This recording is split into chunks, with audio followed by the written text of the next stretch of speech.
Hello friends, ഇന്ന് നമ്മൾ discuss ചെയ്യുന്നത് റിസോഴ്സ് ജിയോഗ്രഫി എന്ന ടോപ്പിക്കാണ്. അപ്പോൾ ഇതോടുകൂടി നമ്മുടെ ജോഗ്രഫി ക്ലാസ്സസ് തീരുകയാണ്. അപ്പോൾ നമ്മുടെ ജോഗ്രഫിയിലെ ലാസ്റ്റ് ടോപ്പിക്കാണ് റിസോഴ്സ് ജിയോഗ്രഫി.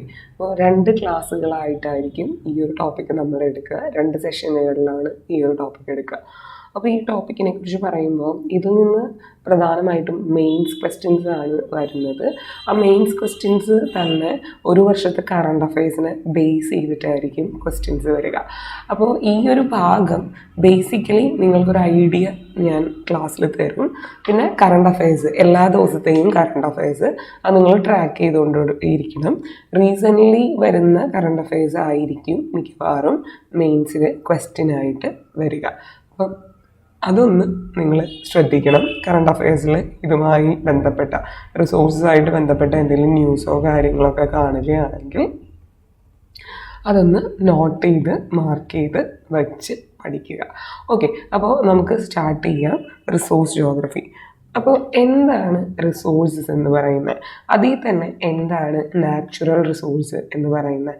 നാച്ചുറൽ റിസോഴ്സസ് എന്ന് പറഞ്ഞു കഴിഞ്ഞാൽ ഹ്യൂമൻ്റെ ആക്ഷൻ ഇല്ലാതെ തന്നെ നമ്മുടെ എർത്തിൻ്റെ സർഫസിൽ അല്ലെങ്കിൽ എർത്തിനുള്ളിൽ കാണുന്ന സബ്സ്റ്റൻസുകളെയാണ് നാച്ചുറൽ റിസോഴ്സ് എന്ന് പറയുന്നത്. അതിൽ ഹ്യൂമൻ ഇൻ്റർവെൻഷൻസ് ഒന്നും ഉണ്ടാവില്ല. പ്രകൃതി തന്നെ തരുന്ന റിസോഴ്സസാണ് നാച്ചുറൽ റിസോഴ്സസ് എന്ന് പറയുന്നത്. ഇനി നമ്മുടെ നാച്ചുറൽ റിസോഴ്സസിന് ബെസ്റ്റ് എക്സാമ്പിളാണ് സൺലൈറ്റ്, അറ്റ്മോസ്ഫിയർ, വാട്ടർ, സോയിൽ. ഇതൊക്കെ നാച്ചുറൽ റിസോഴ്സസിൽ വരുന്നതാണ്. നിങ്ങൾക്ക് ഈ പിക്ചറിൽ കാണാം വിൻഡ് നമ്മൾ വിൻഡ് എനർജി ഉണ്ടാക്കാറുണ്ട്. സോളാർ എനർജി നമ്മൾ പ്രൊഡ്യൂസ് ചെയ്യാറുണ്ട്. വാട്ടറിൽ നിന്ന് ഹൈഡ്രൽ ഇലക്ട്രിസിറ്റി പ്രൊഡ്യൂസ് ചെയ്യാറുണ്ട് അല്ലേ. Then precious metals, minerals, crude oil, ഇതെല്ലാം നമുക്ക് പ്രകൃതിയിൽ നിന്ന് കിട്ടുന്നതാണ്. പെട്രോളിയം, കോള്, അനിമൽസ്, അതുപോലെ തന്നെ ഫോറസ്റ്റ് പ്രൊഡ്യൂസസ്. അപ്പം ഇതെല്ലാം തന്നെ നാച്ചുറൽ റിസോഴ്സ് കാറ്റഗറിയിലാണ് വരുന്നത്. ഇനി നമ്മൾ നോക്കാൻ പോകുന്നത് നാച്ചുറൽ റിസോഴ്സിൻ്റെ ക്ലാസിഫിക്കേഷനാണ്. നാച്ചുറൽ റിസോഴ്സിനെ നമുക്ക് പല രീതിയിൽ ക്ലാസിഫൈ ചെയ്യാനായിട്ട് പറ്റും. അപ്പോൾ അതിൽ ഏറ്റവും ഇമ്പോർട്ടൻ്റ് ആയിട്ടുള്ള ക്ലാസിഫിക്കേഷനാണ് ബയോട്ടിക് റിസോഴ്സസ് എന്നതും എബയോട്ടിക് റിസോഴ്സസ് എന്നതും. അപ്പോൾ ഒരു നാച്ചുറൽ റിസോഴ്സ് എന്തിൽ നിന്നാണ് ഡിറൈവ് ചെയ്യുന്നത് എന്നതിൻ്റെ ബേസിസിൽ അതിനെ നമുക്ക് ബയോട്ടിക് റിസോഴ്സസ് എന്നും എബയോട്ടിക് റിസോഴ്സസ് എന്നും രണ്ടായിട്ട് ക്ലാസിഫൈ ചെയ്യാം. ബയോട്ടിക് റിസോഴ്സസ് എന്ന് പറഞ്ഞാൽ ലിവിങ് തിങ്സിൽ നിന്ന് എക്സ്ട്രാക്റ്റ് ചെയ്യുന്ന റിസോഴ്സസിനെയാണ് ബയോട്ടിക് റിസോഴ്സസ് എന്ന് പറയുന്നത്. എക്സാമ്പിൾ ഫോറസ്റ്റ് പ്രൊഡ്യൂസസ്, അത് ഫോറസ്റ്റിൽ നിന്ന് എടുക്കുക. ഫോറസ്റ്റ് എന്ന് പറഞ്ഞാൽ ലിവിങ് ആണ് അല്ലേ. ക്രോപ്സ്, ബേർഡ്സ്, വൈൽഡ് ലൈഫ്, ഇതെല്ലാം ബയോട്ടിക് റിസോഴ്സസുകളാണ്. ഇനി എബയോട്ടിക് റിസോഴ്സസ് എന്ന് പറഞ്ഞാൽ നോൺ ലിവിങ് ആയിട്ടുള്ള തിങ്സിൽ നിന്ന് എക്സ്ട്രാക്ട് ചെയ്യുന്നത്. Example land resource, water, air, metals പോലുള്ള അയൺ, കോപ്പർ, സിൽവർ, ഗോൾഡ്, ഇതെല്ലാം എബയോട്ടിക് റിസോഴ്സസ് ആണ്. അടുത്ത ക്ലാസിഫിക്കേഷനാണ് സ്റ്റേജ് ഓഫ് ഡെവലപ്മെൻറ്റ്. ഒരു റിസോഴ്സിൻ്റെ സ്റ്റേജ് ഓഫ് ഡെവലപ്മെൻറ്റ് അനുസരിച്ച് റിസോഴ്സസിനെ നമ്മൾ 4ആയിട്ട് തിരിക്കുന്നുണ്ട്. പൊട്ടൻഷ്യൽ റിസോഴ്സ്, ആക്ച്വൽ റിസോഴ്സ്, അതുപോലെ തന്നെ reserve resource and stock resource. ഓരോന്നും എന്താണ് എന്നുള്ളത് ഡീറ്റെയിൽഡ് ആയിട്ട് നമുക്ക് നോക്കാം. പൊട്ടൻഷ്യൽ റിസോഴ്സ്, നമ്മളോട് ചിലരൊക്കെ പറയാറുണ്ട്, നിനക്ക് ഇതിന് പൊട്ടൻഷ്യൽ ഉണ്ട്, അല്ലെങ്കിൽ നമുക്കറിയാം നമുക്ക് UPSC പൊട്ടൻഷ്യൽ ഉള്ളതുകൊണ്ടാണ് നമ്മൾ UPSC പഠിക്കാൻ വന്നത്. അപ്പോൾ പൊട്ടൻഷ്യൽ എന്ന് പറഞ്ഞാൽ അതിൻ്റെ അർത്ഥം അതായത് ആ സാധനം കംപ്ലീറ്റ്ലി ഡെവലപ്പ് ചെയ്തിട്ടില്ല, പക്ഷെ അങ്ങനെ ഒരു സാധനം അവിടെ ഉണ്ട് എന്ന് നമുക്കറിയാം, പക്ഷെ നമ്മളത് ഉപയോഗിച്ചിട്ടില്ല. അതിനെയാണ് പൊട്ടൻഷ്യൽ എന്ന് പറയുക. അപ്പോൾ പൊട്ടൻഷ്യൽ റിസോഴ്സസ് എന്ന് പറഞ്ഞു കഴിഞ്ഞാൽ അത് ഇന്ത്യയിൽ അല്ലെങ്കിൽ അത് ലോകത്തിൽ പ്രസൻ്റ് ആണ് എന്നറിയാം, പക്ഷെ നമ്മളത് ഉപയോഗിച്ച് തുടങ്ങിയിട്ടില്ല. അത് എത്രത്തോളം ഉണ്ടെന്ന് എസ്റ്റിമേറ്റ് ചെയ്തിട്ടില്ല. അങ്ങനെയുള്ള റിസോഴ്സുകളെയാണ് പൊട്ടൻഷ്യൽ റിസോഴ്സ് എന്ന് പറയുന്നത്. അത് ഭാവിയിൽ വേണമെങ്കിൽ യൂട്ടിലൈസ് ചെയ്യാം. എക്സാമ്പിളാണ് നമ്മുടെ കരിമണൽ, നിങ്ങൾ കേട്ടിട്ടുണ്ടാവും അല്ലേ. മോണോസൈറ്റിക് സാൻഡ്, അതിൻ്റെ ഉള്ളിൽ തോറിയം ഡെപ്പോസിറ്റ്സ് ഉണ്ട്. ഈ തോറിയം നമ്മൾ ഇതുവരെ എക്സ്ട്രാക്ട് ചെയ്ത് തുടങ്ങിയിട്ടില്ല. അപ്പോൾ അതൊരു പൊട്ടൻഷ്യൽ റിസോഴ്സാണ്. ഇനി ആക്ച്വൽ റിസോഴ്സ് ഉണ്ട്, അതായത് ആക്ച്വലി നമ്മൾ ഉപയോഗിക്കുന്ന റിസോഴ്സസ്. ആക്ച്വൽ റിസോഴ്സ് എന്ന് പറഞ്ഞാൽ വേറെ ഒന്നുമില്ല, അത് എത്രത്തോളം ഉണ്ടെന്ന് നമ്മൾ എസ്റ്റിമേറ്റ് ചെയ്തിട്ടുണ്ട്, സർവേ ചെയ്തിട്ടുണ്ട്, ക്വാണ്ടിഫൈ ചെയ്തിട്ടുണ്ട്, ക്വാളിറ്റി മോണിറ്റർ ചെയ്ത് വെച്ചിട്ടുണ്ട്, കറൻ്റ്ലി നമ്മളത് യൂസും ചെയ്യുന്നുണ്ട്. അങ്ങനെയുള്ള റിസോഴ്സസിനെയാണ് ആക്ച്വൽ റിസോഴ്സസ് എന്ന് പറയുന്നത്. അതായത് അത് സർവേ ചെയ്തിട്ടുണ്ട്, ക്വാണ്ടിഫൈ ചെയ്തിട്ടുണ്ട്, ക്വാളിഫൈ ചെയ്തിട്ടുണ്ട്, അതുപോലെ തന്നെ നമ്മളിപ്പോൾ യൂസും ചെയ്യുന്നുണ്ട്. എക്സാമ്പിളാണ് പെട്രോള്, കോള് പോലെയുള്ള വസ്തുക്കൾ. അടുത്താണ് റിസർവ് റിസോഴ്സ്. ശരിക്കും റിസർവ് റിസോഴ്സ് എന്ന് പറയുന്നത് ആക്ച്വൽ റിസോഴ്സസിൽ തന്നെ വരുന്ന ഒരു കാറ്റഗറിയാണ് റിസർവ് റിസോഴ്സ് എന്ന് പറയുന്നത്. ഇതിൻ്റെ ഒരു പ്രത്യേകത എന്ന് പറഞ്ഞു കഴിഞ്ഞാൽ ഈ ക്രൈസിസ് വരുന്ന സമയത്ത് ഉപയോഗിക്കാൻ വേണ്ടി നമ്മൾ ശേഖരിച്ച് വെച്ചേക്കുന്നതായിരിക്കും. എക്സാമ്പിളാണ് സ്ട്രാറ്റജിക് റിസർവ് പെട്രോളിയം അല്ലെങ്കിൽ സ്ട്രാറ്റജിക് പെട്രോളിയം റിസോഴ്സ്. നിങ്ങൾ ന്യൂസിലൊക്കെ വായിച്ചിട്ടുണ്ടാവും, ഇന്ത്യയിൽ പല സ്ഥലങ്ങളിലും പാടൂര്, വിശാഖപട്ടണം പോലുള്ള സ്ഥലങ്ങളിൽ പെട്രോളിയം നമ്മൾ സൂക്ഷിച്ചു വെച്ചിട്ടുണ്ട്. അതായത് എന്തിനു വേണ്ടിയിട്ടാണ് ഇങ്ങനെ നമ്മൾ സൂക്ഷിക്കുന്നത്? ഗൾഫ് വാറുണ്ടായ സമയത്ത് ഇന്ത്യയിലോട്ടുള്ള പെട്രോളിയം ഇറക്കുമതി നന്നായി കുറഞ്ഞു. അപ്പോൾ ആ പെട്രോളിയം ഇറക്കുമതി കുറഞ്ഞപ്പോൾ ഇന്ത്യയിൽ എനർജി ക്രൈസിസ് ഉണ്ടായി. അപ്പോൾ ഇനി അങ്ങനെ ഒരു സിറ്റുവേഷൻ ഉണ്ടാവാതിരിക്കാൻ വേണ്ടി നമ്മൾ ഇന്ത്യയിലില്ലാത്ത ഈ ഒരു റിസോഴ്സ് ഇന്ത്യയിൽ ശേഖരിച്ചു വെക്കും. അപ്പോൾ പിന്നീട് ഒരിക്കലും എപ്പോഴെങ്കിലും ഒരു ക്രൈസിസ് പീരീഡ് വരികയാണെങ്കിൽ ഇന്ത്യക്ക് അത് ഉപയോഗിക്കാവുന്നതാണ്. ഇതിനെയാണ് നമ്മൾ റിസർവ് റിസോഴ്സ് എന്ന് പറയുന്നത്. ആക്ച്വലി റിസർവ് റിസോഴ്സ് എന്ന് പറയുന്നത് ആക്ച്വൽ റിസോഴ്സിൻ്റെ ഭാഗമാണ്. അത് നമ്മൾ ഫ്യൂച്ചറിൽ ഉപയോഗിക്കാനായി മാറ്റി വെച്ചിരിക്കുന്നു. അടുത്താണ് സ്റ്റോക്ക് റിസോഴ്സ്. സ്റ്റോക്ക് റിസോഴ്സ് എന്ന് പറഞ്ഞു കഴിഞ്ഞാൽ നമുക്കറിയാം ഒരു സ്ഥലത്ത് ഒരു റിസർവ് ഉണ്ടെന്ന്. അത് എത്ര പെർസെൻറ്റേജ് റിസർവ് ഉണ്ട്, എത്ര ക്വാണ്ടിറ്റി ഉണ്ട്, അതിൻ്റെ ക്വാളിറ്റി എങ്ങനെയാണ്, ഇതെല്ലാം നമുക്കറിയാം. പക്ഷെ നമുക്കത് എടുക്കാൻ പറ്റുന്നില്ല because lack of technology proper അല്ലാത്തതുകൊണ്ട് നമുക്കത് എടുക്കാൻ പറ്റുന്നില്ല. അത്തരം റിസോഴ്സസാണ് സ്റ്റോക്ക് റിസോഴ്സ് എന്ന് പറയുന്നത്. ഇതിന് എക്സാമ്പിളാണ് പോളി മെറ്റാലിക് നൊഡ്യൂൾസ്. നമ്മുടെ ഇന്ത്യൻ ഓഷ്യനിൽ കാണുന്ന ഒരു സംഭവമാണ് പോളി മെറ്റാലിക് നൊഡ്യൂൾസ് എന്ന് പറയുന്നത്. ഇന്ത്യൻ ഓഷ്യനിൽ ആ ഓഷ്യൻ ബെഡിൽ കാണുന്ന സംഭവമാണ്. ഇതിൽ നിന്ന് നമുക്ക് 18ഓളം മിനറൽസ് എക്സ്ട്രാക്ട് ചെയ്യാനായിട്ട് പറ്റും. അപ്പോൾ അതൊരു സ്റ്റോക്ക് റിസോഴ്സായിട്ടാണ് കരുതുന്നത്. അത് ഇന്ത്യൻ മഹാസമുദ്രത്തിലുണ്ട് എന്ന് നമുക്കറിയാം. ഇന്ത്യൻ മഹാസമുദ്രത്തിൽ എത്രത്തോളം ഉണ്ടെന്ന് നമുക്കറിയാം. അതിൽ നിന്ന് എന്തൊക്കെ എക്സ്ട്രാക്ട് ചെയ്യാൻ പറ്റും എന്ന് അറിയാം. പക്ഷേ അത് എക്കണോമിക്കലി വയബിൾ ആയിട്ടുള്ള രീതിയിൽ നമുക്ക് എക്സ്ട്രാക്ട് ചെയ്യാൻ പറ്റിയിട്ടില്ല, കാരണം ലാക്ക് ഓഫ് ടെക്നോളജി. ഇതിനാണ് സ്റ്റോക്ക് റിസോഴ്സ് എന്ന് പറയുന്നത്. ഇന്ത്യ ഇപ്പോൾ പോളിമെറ്റാലിക് നൊഡ്യൂൾസ് എടുക്കാനായിട്ട് പല പ്രോജക്ട്സും കൊണ്ടുവരുന്നുണ്ട്. ഇപ്പോൾ ചെറിയ രീതിയിൽ ഇന്ത്യ ഇത് എക്സ്ട്രാക്ട് ചെയ്ത് തുടങ്ങി. അപ്പോൾ ഇതാണ് സ്റ്റേജസ് ഓഫ് ഡെവലപ്മെൻറ്റ് അനുസരിച്ച് റിസോഴ്സസിനെ 4ആയിട്ട് ക്ലാസിഫൈ ചെയ്യുന്നത്. ഒന്ന് പൊട്ടൻഷ്യൽ റിസോഴ്സ്, അതായത് നമ്മൾ എസ്റ്റിമേറ്റും ചെയ്തിട്ടില്ല, ഒന്നും ചെയ്തിട്ടില്ല, അങ്ങനെ സാധനം ഉണ്ടെന്ന് മാത്രമേ അറിയുള്ളൂ. അതിനെ എസ്റ്റിമേറ്റ് ചെയ്യണം, പ്രോഫിറ്റബിൾ ആണോ എന്ന് നോക്കണം, എക്സ്ട്രാക്റ്റും ചെയ്യണം. ആക്ച്വൽ റിസോഴ്സ് നമുക്കറിയാം അവിടെ ഉണ്ടെന്ന്, നമ്മളത് എക്സ്ട്രാക്റ്റും ചെയ്യുന്നുണ്ട്.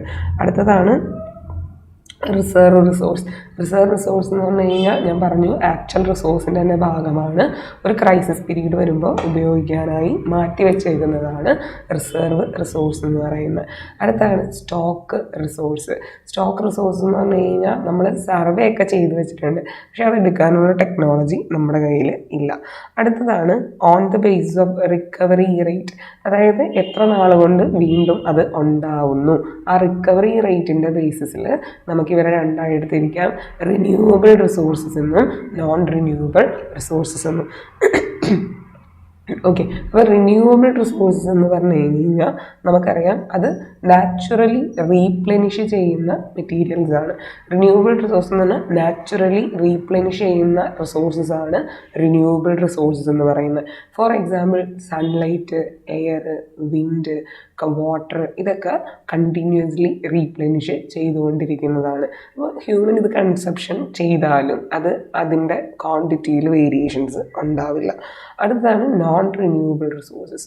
നോൺ റിന്യൂവബിൾ റിസോഴ്സസ് എന്ന് പറഞ്ഞു കഴിഞ്ഞാൽ അതായത് അത് ഉപയോഗിക്കുമ്പോൾ നോക്കിയും കണ്ടും ഉപയോഗിച്ചില്ലെങ്കിൽ ഭാവിയിലോട്ട് അങ്ങനൊരു സാധനം ഉണ്ടാവില്ല. ഫോർ എക്സാമ്പിളാണ് കോള്, അതുപോലെ തന്നെ പെട്രോളിയം പോലുള്ള സാധനങ്ങൾ. അതിൻ്റെ പ്രത്യേകത എന്ന് പറയുന്നത് ഒരു ഹ്യൂമൻ ലൈഫ് സ്പാനിൽ അത് റീപ്ലെനിഷ് ചെയ്യില്ല. ആക്ച്വലി കോളും പെട്രോളിയം ഒക്കെ പിന്നെയും ഉണ്ടാവും, പക്ഷേ അതുണ്ടാവണമെങ്കിൽ മില്യൺസ് ഓഫ് ഇയേഴ്സ് എടുക്കും.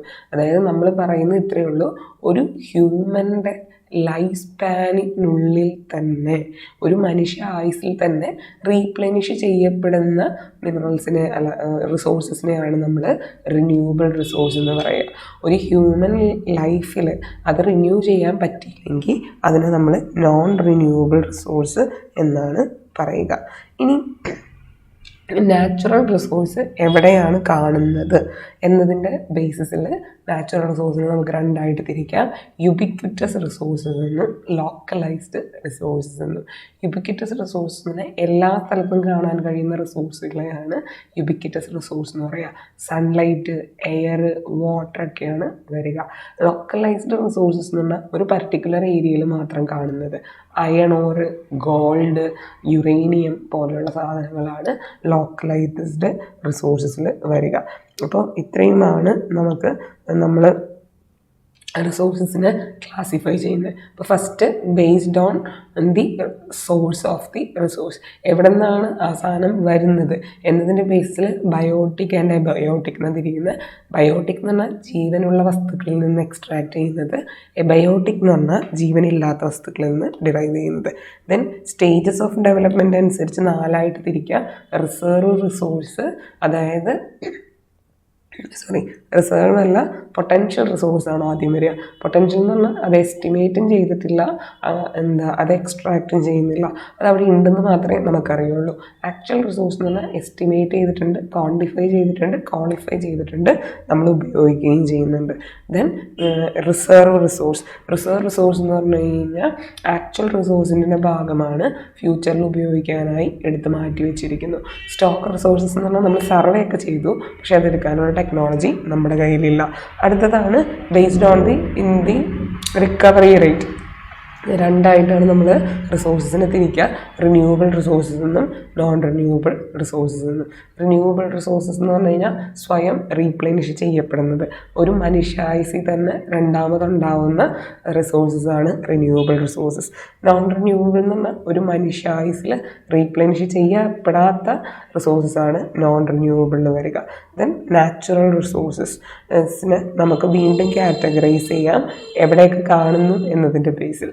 അങ്ങനെ നമുക്ക് രണ്ടായിട്ടാണ് ക്ലാസിഫൈ ചെയ്യാൻ പറ്റുക, യുബിക്വിറ്റസ് റിസോഴ്സസ് എന്നും ലോക്കലൈസ്ഡ് റിസോഴ്സസ് എന്നും. യുബിക്വിറ്റസ് എന്ന് പറഞ്ഞാൽ എല്ലാ സ്ഥലത്തും കാണുന്ന resources, for example air, light, water. Localised resources എന്ന് പറഞ്ഞു കഴിഞ്ഞാൽ ചില ഏരിയാസിൽ മാത്രം കാണുന്നത്, ഗോൾഡ്, യുറേനിയം പോലുള്ള റിസോഴ്സസ്. ഇനി നമ്മൾ നോക്കാൻ പോകുന്നത് മിനറൽസിനെ കുറിച്ചാണ്. എന്താണ് മിനറൽസ്? നമ്മുടെ റിസോഴ്സസിൽ ഏറ്റവും ഇമ്പോർട്ടൻ്റ് ആയിട്ടുള്ള വസ്തുക്കളാണ് മിനറൽസ്.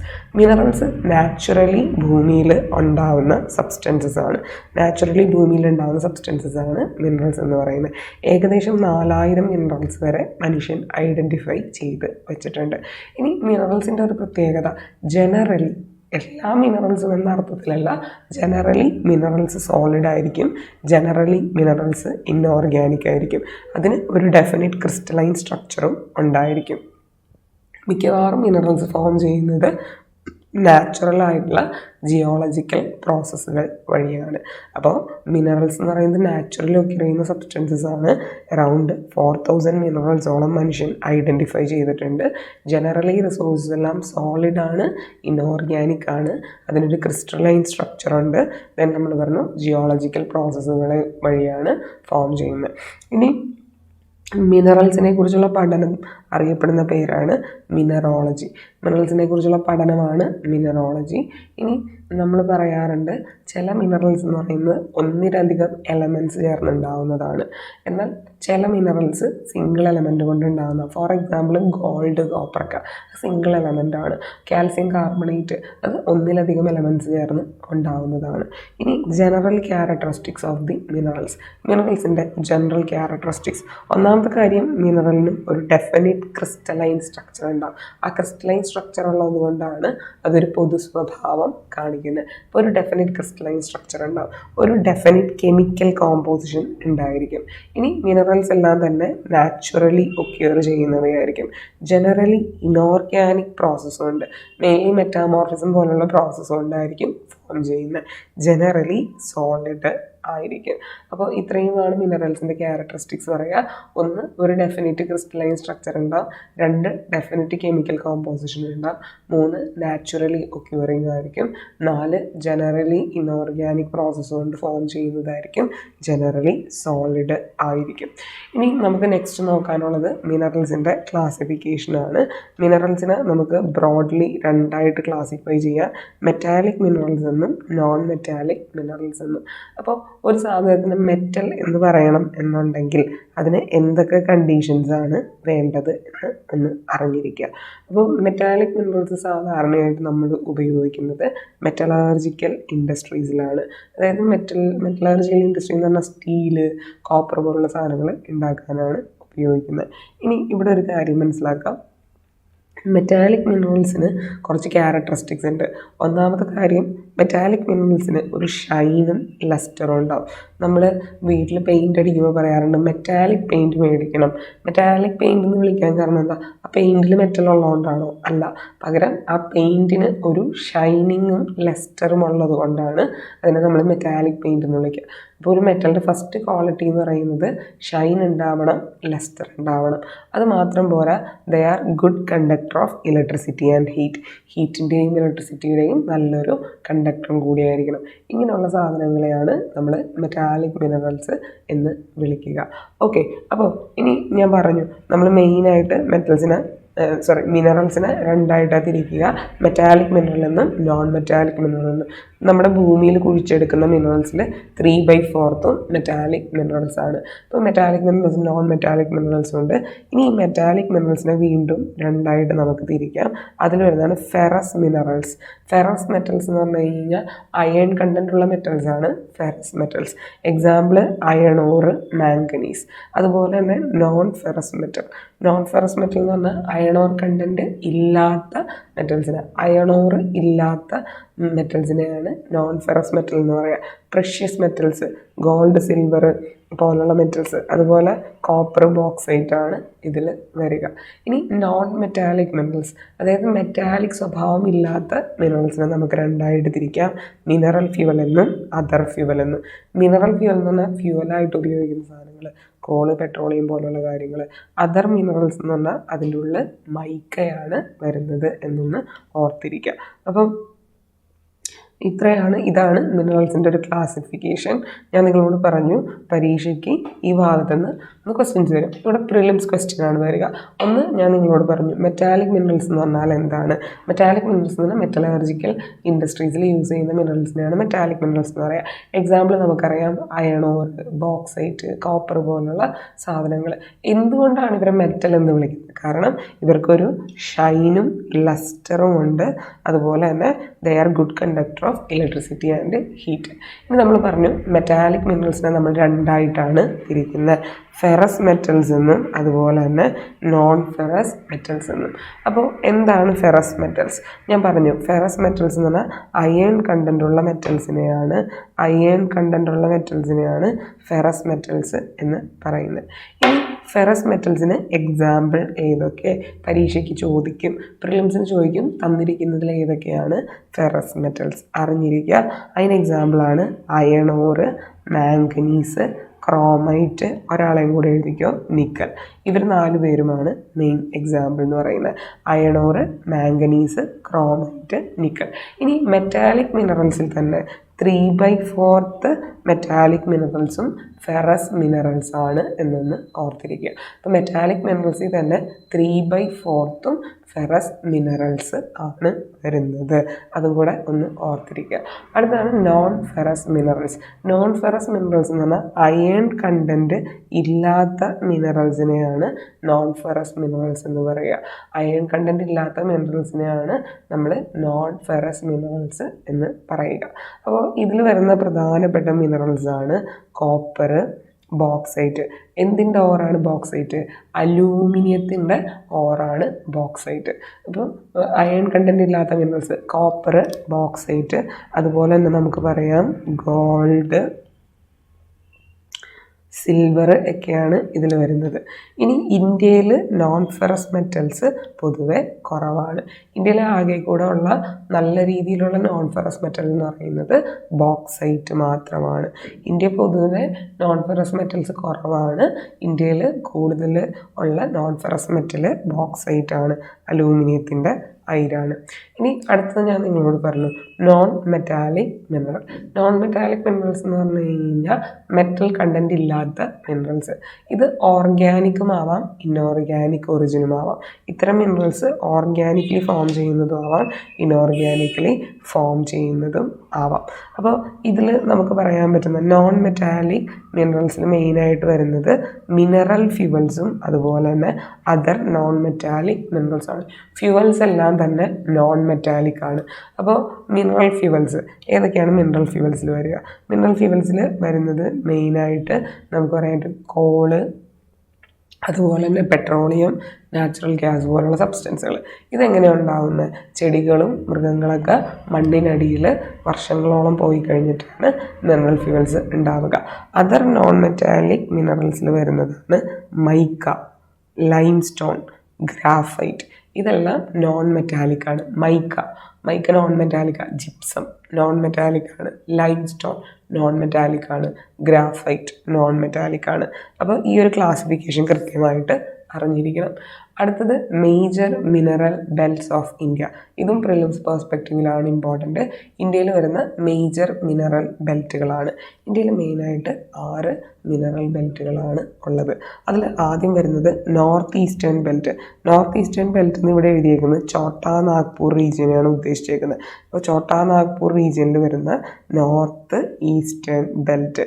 നോർത്ത് ഈസ്റ്റേൺ ബെൽറ്റ് അവിടെ ജാർഖണ്ഡ്, ഛത്തീസ്ഗഡ്, വെസ്റ്റ് ബംഗാൾ, ഒഡീഷ പോലുള്ള സ്ഥലങ്ങൾ വരും. Then south western belt. South western belt എന്ന് പറഞ്ഞാൽ കേരള, കർണാടക ആ റീജിയൻ വരുന്നതാണ്, തമിഴ്നാട് റീജിയൻ വരുന്നതാണ് north western belt. South western belt. South western belt Kerala, Karnataka, തമിഴ്നാടൊക്കെ വരുന്നതാണ് south western belt. Then north western belt. North western belt എന്ന് പറഞ്ഞാൽ രാജസ്ഥാൻ, ഗുജറാത്ത് വരുന്നത്. ഇതാണ് നോർത്ത് വെസ്റ്റേൺ ബെൽറ്റ് എന്ന് പറയുന്നത്. Then central belt. Central belt എന്ന് പറഞ്ഞു കഴിഞ്ഞാൽ മധ്യപ്രദേശും അതിന് ചുറ്റും വരുന്ന സ്റ്റേറ്റ്സും വരുന്നതാണ് ഏത്? Central belt. Then Himalayan belt. ഹിമാലയം ഇരിക്കുന്ന ഭാഗത്ത് വരുന്ന ബെൽറ്റാണ് ഹിമാലയൻ ബെൽറ്റ്. അത് കഴിഞ്ഞ് കഴിഞ്ഞാൽ നമുക്ക് പറയാം Indian Ocean belt. Indian Ocean belt. Indian Ocean belt എന്ന് പറഞ്ഞു കഴിഞ്ഞാൽ ഇന്ത്യൻ ഓഷ്യനിൽ കാണുന്ന ബെൽറ്റാണ് ഇന്ത്യൻ ഓഷ്യൻ ബെൽറ്റ്. അപ്പോൾ ഇത്രയുമാണ് major mineral belts in India. North eastern belt അവിടെ നിങ്ങൾ നോട്ട് എഴുതുമ്പോൾ ഛോട്ടാ നാഗ്പൂർ ബെൽറ്റ് എന്ന് എഴുതിക്കൊള്ളുക.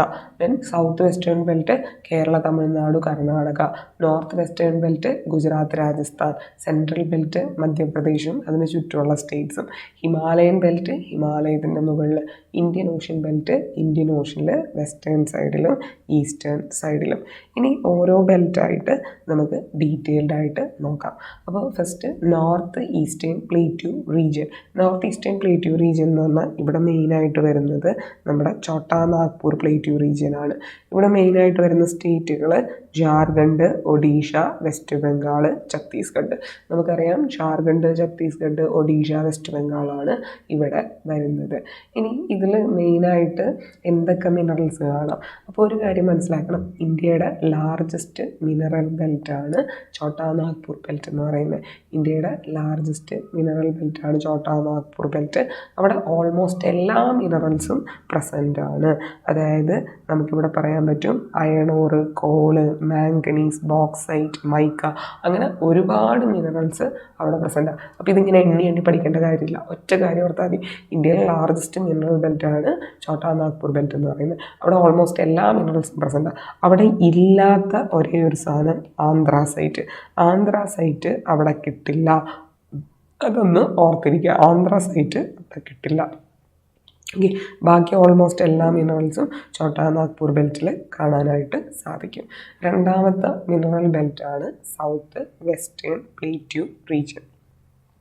സൗത്ത് വെസ്റ്റ് എന്ന് പറയുമ്പോൾ ഞാൻ പറഞ്ഞു കേരള, കർണാടക, തമിഴ്നാട്, ഗോവ. ഇത് മൂന്നെണ്ണമാണ് മെയിനായിട്ട് അവിടെ വരിക.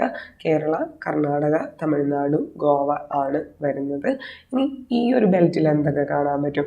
കേരളത്തിൽ ഒരുപാട് ബോക്സൈറ്റ് ഡെപ്പോസിറ്റ്സ് ഉണ്ട്. ഇനി ഗോവയിലും കർണാടകയിലും ആണെങ്കിൽ ഫെറസ് മെറ്റൽസിന് ഫേമസ് ആണ്. ഗോവ, കർണാടക ഹൈ ഗ്രേഡ് ഉണ്ട്. അയണോറും മാംഗനീസും ലൈം സ്റ്റോണൊക്കെ അവിടെ ഉള്ളതായിട്ട് നമുക്ക് അറിയാം. പിന്നെ അതുമാത്രമല്ല നെയ്വേലി, തമിഴ്നാട്ടിലെ നെയ്വേലി ലിഗ്നൈറ്റിന് ഫേമസാണ്. ഇത് പരീക്ഷയ്ക്ക് ചോദിക്കാറുണ്ട്, ഒന്ന് നോക്കി വെച്ചോളുക. തമിഴ്നാട്ടിലെ നെയ്വേലിയിൽ ലിഗ്നൈറ്റ് ഡെപ്പോസിറ്റ്സ് ഉണ്ട്. ഇനി കേരളത്തിൽ മോണോസൈറ്റിക് സാൻഡ് ഉണ്ട്, അതിലൊരുപാട് തോറിയം ഡെപ്പോസിറ്റ്സ് ഉണ്ട്. അതുകൂടാതെ കേരളത്തിൽ ബോക്സൈറ്റ് ഉണ്ട്. ഞാൻ പറഞ്ഞു ഗോവ അതുപോലെ കർണാടക രണ്ട് സ്ഥലത്തും എന്തുണ്ട്? അയണോറും ഉണ്ട്. അപ്പോൾ സൗത്ത് വെസ്റ്റേൺ റീജിയൻ എന്ന് പറയുമ്പോൾ കേരള, കർണാടക, ഗോവ, തമിഴ്നാട് വരും. ഇവിടെ മെയിനായിട്ട് കാണുന്ന മൂലകങ്ങൾ ഒന്ന് ബോക്സൈറ്റ്.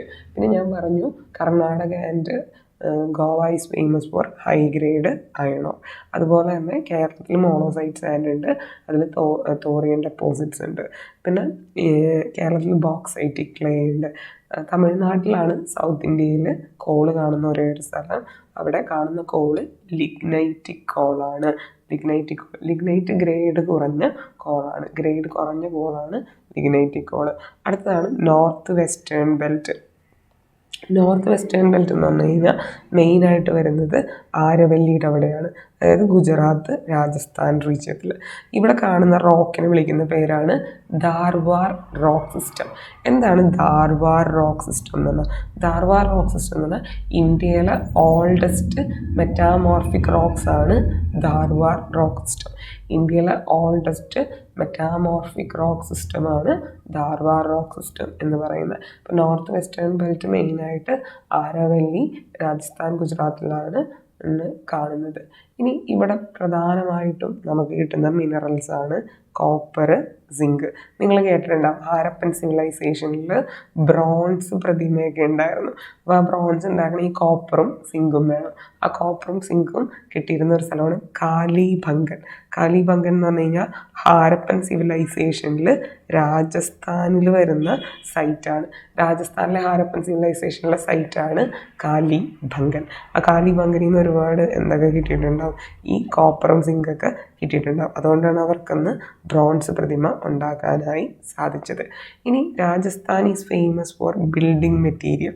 നമുക്കറിയാം ഗ്രാനൈറ്റ്, മാർബിള്, സാൻഡ് സ്റ്റോൺ, ഇതൊക്കെ ഏറ്റവും കൂടുതൽ വരുന്ന അവിടെ നിന്ന് നിങ്ങൾ പരസ്യം കണ്ടിട്ടുണ്ടാവും, രാജസ്ഥാൻ ഗ്രാനൈറ്റ്സ് ആൻഡ് മാർബിൾസ് അല്ലേ. കാരണം ഇന്ത്യയിലെ ഏറ്റവും കൂടുതൽ ബിൽഡിംഗ് മെറ്റീരിയൽ പ്രൊഡ്യൂസ് ചെയ്യപ്പെടുന്നത് രാജസ്ഥാൻ, ഗുജറാത്ത് റീജിയനിൽ നിന്നാണ്. ഇനി അതുമാത്രമല്ല ജിപ്സം ഇന്ത്യയിൽ ഏറ്റവും കൂടുതൽ വരുന്ന സ്ഥലങ്ങളിലൊന്നാണ് north western belt. Then fuller's earth. Fuller's earth എന്ന് പറഞ്ഞു കഴിഞ്ഞാൽ പെൺകുട്ടികൾക്കൊക്കെ നന്നായിട്ട് അറിയാമായിരിക്കും. മുൾട്ടാണി മിട്ടി എന്ന് പറയുന്ന സാധനം, അതും ഇന്ത്യയിലെ ഏറ്റവും കൂടുതൽ വരുന്നത് ഗുജറാത്ത്, രാജസ്ഥാൻ റീജിയനിൽ നിന്നാണ്. ഇനി ഗുജറാത്തിലാണെങ്കിൽ ഒരുപാട് oil and natural gas reserves ഉണ്ട്. ഗുജറാത്ത് റീജിയനിൽ ഓയിൽ, നാച്ചുറൽ ഗ്യാസ് റിസർവ്സ് ഉണ്ട്. പിന്നെ ഒരുപാട് സോൾട്ട് റിസർവ് ഉള്ള സ്ഥലങ്ങളാണ് ഗുജറാത്തും രാജസ്ഥാനും. അപ്പോൾ നോർത്ത് വെസ്റ്റേൺ ബെൽറ്റ് എന്ന് പറഞ്ഞാൽ ആരവല്ലി റീജിയനാണ് വരിക. മെയിൻലി ഗുജറാത്തും രാജസ്ഥാനുമാണ് വരിക. അവിടെ ഒരുപാട് കോപ്പർ, സിങ്ക് ഡെപ്പോസിറ്റ്സ് ഉണ്ട്. അതുപോലെ തന്നെ രാജസ്ഥാൻ ബിൽഡിംഗ് മെറ്റീരിയൽസിന് ഫേമസാണ്. മാർബിൾ, ഗ്രാനൈറ്റ്, സാൻഡ് സ്റ്റോൺ പോലുള്ള സാധനങ്ങളുണ്ട്. ജിപ്സം ഏറ്റവും കൂടുതൽ കിട്ടുന്ന സ്ഥലങ്ങളിൽ ഒന്നാണ് നോർത്ത് വെസ്റ്റേൺ ബെൽറ്റ്. ദെൻ ഗുജറാത്തിൽ ഒരുപാട് നാച്ചുറൽ ഗ്യാസ് ആൻഡ് ഓയിൽ ഫീൽഡുകളുണ്ട്. അതുകൂടാതെ Gujarat and Rajasthan is famous four salt reserve. അപ്പോൾ ഇത്രയും കാര്യങ്ങൾ ഓർത്തിരിക്കുക. നാലാമത്തെ ബെൽറ്റാണ് ഹിമാലയൻ ബെൽറ്റ്. പൊതുവെ ഹിമാലയത്തിൽ മിനറൽസ് കാണില്ല എന്നാണ് നമ്മൾ പറയുന്നത്. പൊതുവെ ഹിമാലയത്തിൽ മിനറൽസ് ഉണ്ടാവാറില്ല. ഇനി ഹിമാലയത്തിൽ മാത്രം കണ്ടുവരുന്നൊരു സാധനമാണ് ആന്ത്രാസൈറ്റ്. ആന്ത്രാസൈറ്റ് എന്ന് പറഞ്ഞാൽ ഹൈ ഗ്രേഡ് കോളാണ്. നമുക്ക് കോളിനെ 4ആയിട്ട് തിരിക്കാം. Anthracite, bituminous, lignite and peat. ഇതാണ് ഡിഫറെൻറ്റ് ടൈപ്പ് ഓഫ് കോള് എന്ന് പറയുന്നത്. അപ്പോൾ ഗ്രേഡ് അനുസരിച്ച് കോളിനെ നമുക്ക് 4ആയിട്ട് തിരിക്കാം. ഗ്രേഡ് അനുസരിച്ച് കോളിനെ 4ആയി തിരിക്കാം. ആ ഗ്രേഡിനനുസരിച്ച് വരുന്നതാണ് ആന്ത്രാസൈറ്റ്, ബിറ്റുമിനസ്, ലിഗ്നൈറ്റ്, പീറ്റ്. അപ്പോൾ ഹയസ്റ്റ് ഗ്രേഡ് കോളാണ് ആന്ത്രാസൈറ്റ്. അത് കാണുന്ന ഒരേ ഒരു സ്ഥലം എന്ന് പറയുന്നത് ഹിമാലയൻ റീജിയനാണ്. Then central belt. Central belt എന്ന് പറഞ്ഞാൽ ഇന്ത്യയുടെ സെൻട്രലിലിരിക്കുന്ന സ്റ്റേറ്റ് ഏതാണ്? ഇന്ത്യയുടെ സെൻട്രലിലിരിക്കുന്ന സ്റ്റേറ്റ് മധ്യപ്രദേശാണ്. അപ്പോൾ മധ്യപ്രദേശിന് ചുറ്റുമുള്ള സ്റ്റേറ്റ്സ് ആലോചിക്കുക. മധ്യപ്രദേശിൻ്റെ വെസ്റ്റിലായിട്ട് മഹാരാഷ്ട്ര, താഴെ ആന്ധ്ര, തെലങ്കാന, ഈസ്റ്റിൽ ഛത്തീസ്ഗഡ്. അപ്പോൾ മധ്യപ്രദേശിൻ്റെ ചുറ്റുമുള്ള സ്റ്റേറ്റ്സും മധ്യപ്രദേശും കൂടെ ചേരുന്നതാണ് സെൻട്രൽ ബെൽറ്റ്. ഛത്തീസ്ഗഡ്, മധ്യപ്രദേശ്, ആന്ധ്ര, തെലങ്കാന, മഹാരാഷ്ട്ര ഇത്രയും ചേരുന്നതിനെയാണ് സെൻട്രൽ ബെൽറ്റ് എന്ന് പറയുക. സെൻട്രൽ ബെൽറ്റ് ആണ് second largest mineral belt in India. ഇന്ത്യയിലെ തന്നെ സെക്കൻഡ് ലാർജസ്റ്റ് മിനറൽ ബെൽറ്റാണ് സെൻട്രൽ ബെൽറ്റ്. ഇന്ത്യയിലെ സെക്കൻഡ് ലാർജസ്റ്റ് മിനറൽ ബെൽറ്റാണ് സെൻട്രൽ ബെൽറ്റ് എന്ന് പറയുന്നത്. ഇനി ഈ സെൻട്രൽ ബെൽറ്റിലും ഒരുപാട് സംഭവങ്ങൾ അവൈലബിൾ ആണ്. ഇവിടെ bauxite, manganese, limestone, marble, uranium, call, gems, mica ഇതെല്ലാം കാണാം. ഇനി ഇവിടെ നിങ്ങൾ ഓരോന്നും കാണാപ്പാഠം പഠിക്കേണ്ട, ഒരൊറ്റ കാര്യം ഓർത്താൽ മതി. ജംസ് അല്ലെങ്കിൽ ഡയമണ്ട് പോലുള്ള സാധനം ഇന്ത്യയിൽ കുഴിച്ചെടുക്കുന്നത് സെൻട്രൽ ബെൽറ്റിൽ നിന്നാണ്. അങ്ങനെ ഓർത്താൽ മതി. സെൻട്രൽ ബെൽറ്റിൽ നിന്നാണ് ജംസ് അല്ലെങ്കിൽ വില കൂടിയ കല്ലുകൾ, ഡയമണ്ട്സ് പോലുള്ള സാധനങ്ങൾ ഇന്ത്യയിൽ ലഭ്യമാവുന്നത്. അത് മാത്രം ഒന്ന് ഓർത്തിരുന്നാൽ മതി. ലാസ്റ്റ് ബെൽറ്റാണ് ഇന്ത്യൻ ഓഷ്യൻ ബെൽറ്റ് എന്ന് പറയുന്നത്. ഇന്ത്യൻ ഓഷ്യൻ ബെൽറ്റിൽ നിന്ന് നമ്മൾ മെയിനായിട്ട് 2 സാധനങ്ങളാണ് എക്സ്ട്രാക്ട് ചെയ്യുക. ഒന്ന് mineral oil, petroleum. 2 natural gas. 2 കാര്യങ്ങളാണ് നമ്മൾ ഇന്ത്യൻ ഓഷ്യൻ ബെൽറ്റിൽ നിന്ന് എടുക്കുക. മിനറൽ ഓയിലും നാച്ചുറൽ ഗ്യാസും. ഇത് നമ്മൾ മെയിനായിട്ട് എടുക്കുന്നത് അറേബ്യൻ സീയിൽ നിന്നും ബേ ഓഫ് ബംഗാളിൽ നിന്നുമാണ്. ഇത് കൂടാതെ ഇപ്പോൾ അവിടെ ഫേമസ് ആയിട്ടുള്ള സാധനമാണ് പോളി മെറ്റാലിക് നൊഡ്യൂൾ. ഈ പോളി മെറ്റാലിക് നൊഡ്യൂൾ എന്ന് പറഞ്ഞാൽ നമ്മൾ ഇനി വരുന്ന ക്ലാസ്സുകളിൽ കാണും. അതായത് കണ്ട ഒരു ഉരുളക്കിഴങ്ങ് പോലെ ഇരിക്കും, പക്ഷെ അതിൻ്റെ ഉള്ളിൽ ഒരുപാട് മൾട്ടിപ്പിൾ മിനറൽസ് ഉണ്ട്.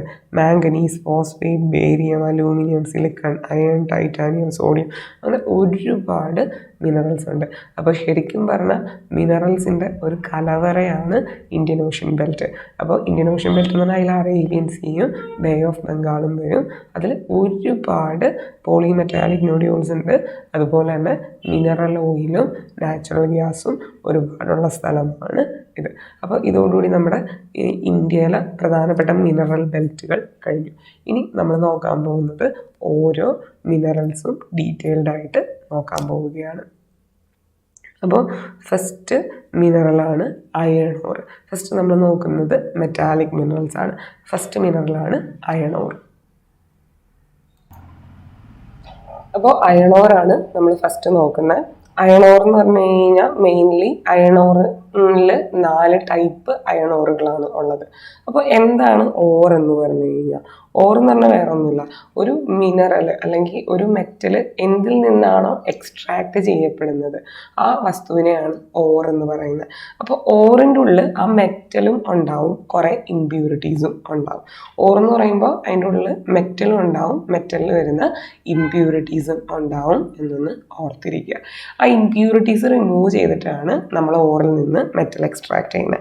അപ്പോൾ അയൺ ഓർ 4 ഗ്രേഡിലാണ് കാണുന്നത്. 1 മാഗ്നറ്റൈറ്റ്, 2 ഹേമറ്റൈറ്റ്, 3 ലിമണൈറ്റ്, 4 സിഡറൈറ്റ്. ഇതാണ് 4 അയൺ ഓർ വെറൈറ്റീസ്. അപ്പോൾ ഇതിൽ ഏറ്റവും ഗ്രേഡ് കൂടിയത് മാഗ്നറ്റൈറ്റ് തന്നെയാണ്. അപ്പോൾ ഇങ്ങനെ ഓർത്താൽ മതി, ഏറ്റവും ബെസ്റ്റ് ക്വാളിറ്റി അയൺ ഓറാണ് മാഗ്നറ്റൈറ്റ് എന്ന് പറയുന്നത്. ഇതിൽ 72% ആണ് അയൺ ഓർ കണ്ടൻറ്റ്, അയൺ ഉള്ളത്. അപ്പം മാഗ്നറ്റൈറ്റിൻ്റെ കളറ് ബ്ലാക്ക് കളറും കൂടെയാണ്. നമ്മൾ മാഗ്നറ്റ് കണ്ടിട്ടുണ്ട്. മാഗ്നറ്റിൻ്റെ കളർ എന്താ? നമ്മൾ കാണുന്ന മാഗ്നറ്റിൻ്റെ കളറ് ബ്ലാക്ക് ആണ് അല്ലേ? അപ്പോൾ മാഗ്നറ്റ് അല്ല, ഇത് മാഗ്നറ്റൈറ്റ് ആണ്. ഇത് അയണിൻ്റെ ഹൈ ഗ്രേഡ് ഓറാണ്. 72% അയൺ കണ്ടൻ്റ് ആണ് ഇതിൽ വരുന്നത്. ഇത് ബ്ലാക്ക് കളറിലാണ് ഇരിക്കുന്നത്. അടുത്താണ് ഹേമറ്റൈറ്റ്. ഹേമറ്റൈറ്റ് എന്ന് പറയുമ്പോൾ നമ്മൾ ഹീമോഗ്ലോബിൻ ഓർത്താൽ മതി. ഹേം. അപ്പോൾ ഹീം എന്ന് പറഞ്ഞു കഴിഞ്ഞാൽ ഹീമോഗ്ലോബിനാണ് ബ്ലഡിന് റെഡ് കളർ കൊടുക്കുന്നത്. അപ്പോൾ ഹേമറ്റൈറ്റ് റെഡ് കളറിലാണ് ഇരിക്കുന്നത്. ഇത് ഒരു 60-70% അയണാണ് ഇതിൽ വരുന്നത്. ഇതും ഒരു അത്യാവശ്യം ഹൈ ക്വാളിറ്റിയാണ്. അതായത് നമ്മുടെ മാഗ്നറ്റൈറ്റ് കഴിഞ്ഞാൽ നെക്സ്റ്റ് ക്വാളിറ്റിയാണ് ഹേമറ്റൈറ്റ് എന്ന് പറയുന്ന അയണോർ. അതിൽ 60-70% മെറ്റാലിക് അയണാണുള്ളത്. ഇത് റെഡ് ബ്രൗൺ കളറിലാണ് ഇരിക്കുന്നത്. അടുത്താണ് ലിമോണൈറ്റ്. ലെമൺ എന്ത് കളറിലാണ്? നല്ല പഴുത്ത നാരങ്ങ, അത് മഞ്ഞ കളറിലാണ്. അപ്പം ലിമണൈറ്റ് യെല്ലോ കളറിലാണ് ഇരിക്കുന്നത്. ഇത് കുറച്ച് ഗ്രേഡ് കുറഞ്ഞ അയണോറാണ്. ഇത് 30-40% മാത്രമാണ് ഇതിലെ അയൺ കണ്ടൻറ്റ് എന്ന് പറയുന്നത്. അതുകൊണ്ടാണ് ഇത് നമ്മൾ ലോ ഗ്രേഡായിട്ട് കണക്കാക്കുന്നത്. Finally siderite. സിഡറൈറ്റിലാണ് ഏറ്റവും കൂടുതൽ ഇംപ്യൂരിറ്റീസ് ഉള്ളത്. ഏറ്റവും കൂടുതൽ ഇംപ്യൂരിറ്റീസ് ഉള്ള സംഭവമാണ് സിഡറൈറ്റ്. 30% മെറ്റാലിക് അയൺ കണ്ടൻ്റാണ് ഇതിലുള്ളത്. ഇതിൻ്റെ കളറ് ഒരു ബ്രൗൺ കളറാണ്. ഓക്കെ, ഇതിൽ അയേണും കാർബണും കൂടെ മിക്സ്ഡ് ആയിട്ടാണ് കാണുന്നത്. ഇനി ലോകത്തിലെ ഏറ്റവും കൂടുതൽ അയൺ പ്രൊഡ്യൂസ് ചെയ്യുന്ന ഒരു രാജ്യം ഓസ്ട്രേലിയ ആണ്. അത് കഴിഞ്ഞാൽ ബ്രസീൽ, അത് കഴിഞ്ഞാൽ ചൈന. അയേണിൻ്റെ കാര്യമാണ് പറയുന്നത്, സ്റ്റീലിൻ്റെ കാര്യം അല്ല. സ്റ്റീൽ അയൺ കൊണ്ട് ഉണ്ടാക്കുന്ന ഒരു പ്രോഡക്റ്റാണ്. ഇനി ഈ സ്റ്റാറ്റിസ്റ്റിക്സ് ചേഞ്ച് ചെയ്യാം. ഞാൻ ഈ ക്ലാസ് എടുക്കുന്ന സമയത്ത് സ്റ്റാറ്റിസ്റ്റിക്സ് ആണ് ഇതിൽ ആഡ് ചെയ്തേക്കുന്നത്. ഈ സ്റ്റാറ്റിസ്റ്റിക്സ് എപ്പോൾ വേണമെങ്കിലും മാറാം. ഓരോ വർഷവും ഓരോ മാസം ഇതിൽ മാറ്റങ്ങൾ വരും. അപ്പോൾ നിങ്ങൾ എക്സാമിന് പോകുമ്പോൾ എക്സാമിന് തൊട്ട് മുൻപായിട്ട് സ്റ്റാറ്റിസ്റ്റിക്സ് നിങ്ങളൊന്ന് കറണ്ട് അഫയേഴ്സ് നോക്കി അപ്ഡേറ്റ് ചെയ്യേണ്ടതാണ്. അപ്പോൾ നമ്മൾ പറഞ്ഞു 4 വെറൈറ്റീസ് ഓഫ് അയണോറാണുള്ളത്. ഹൈ ഗ്രേഡ് അയണോറാണ് മാഗ്നറ്റൈറ്റ്. അതിൽ 72% അയൺ കണ്ടൻ്റാണ് ഉള്ളത്. ബ്ലാക്ക് കളറാണ്. രണ്ടാമത്തേത് ഹേമറ്റൈറ്റ്, റെഡ് കളറാണ്. 60-70% അയൺ ആണ് ഉള്ളത്. റെഡ് ബ്രൗൺ കളറിലാണ് ഇരിക്കുന്നത്. അടുത്ത ലിമണൈറ്റ് ലോ ഗ്രേഡാണ്. 30-40% യെല്ലോ കളറിലാണ് ഇരിക്കുന്നത്. അടുത്ത സിഡറൈറ്റ് ലെസ് ദാൻ 30% അയൺ കണ്ടൻ്റാണ്. ബ്രൗൺ കളറാണ്. ഇത് അയൺ പ്ലസ് കാർബൺ ഫോർമേഷൻസ് ആയിട്ടാണ് ഇരിക്കുന്നത്. ഇനി ഇന്ത്യയിൽ ഏറ്റവും കൂടുതൽ അയണോർ കാണുന്ന ബെൽറ്റുകളാണ് ഈ കാണിച്ചിരിക്കുന്നത്. ഇന്ത്യയിൽ ഏറ്റവും കൂടുതൽ അയണോർ കാണുന്ന സ്ഥലങ്ങളാണ് ഒഡീഷ, ജാർഖണ്ഡ് ബെൽറ്റ്. അതുപോലെ തന്നെ നമ്മുടെ കർണാടക റീജിയനിൽ വരുന്ന ബെല്ലാരി, ചിക്കമാംഗ്ലൂർ ബെൽറ്റ്.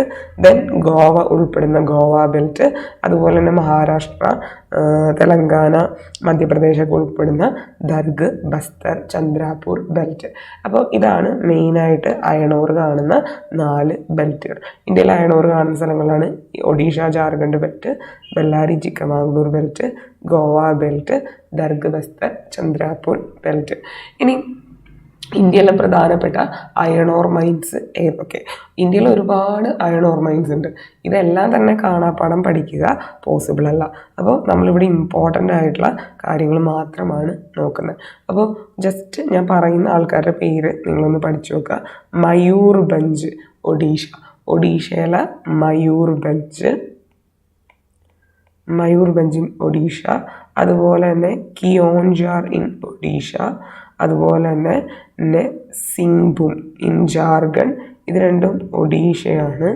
ദെൻ സിംഗ്ഭൂം അത് ജാർഖണ്ഡാണ് സിംഗ്ഭൂം വരിക.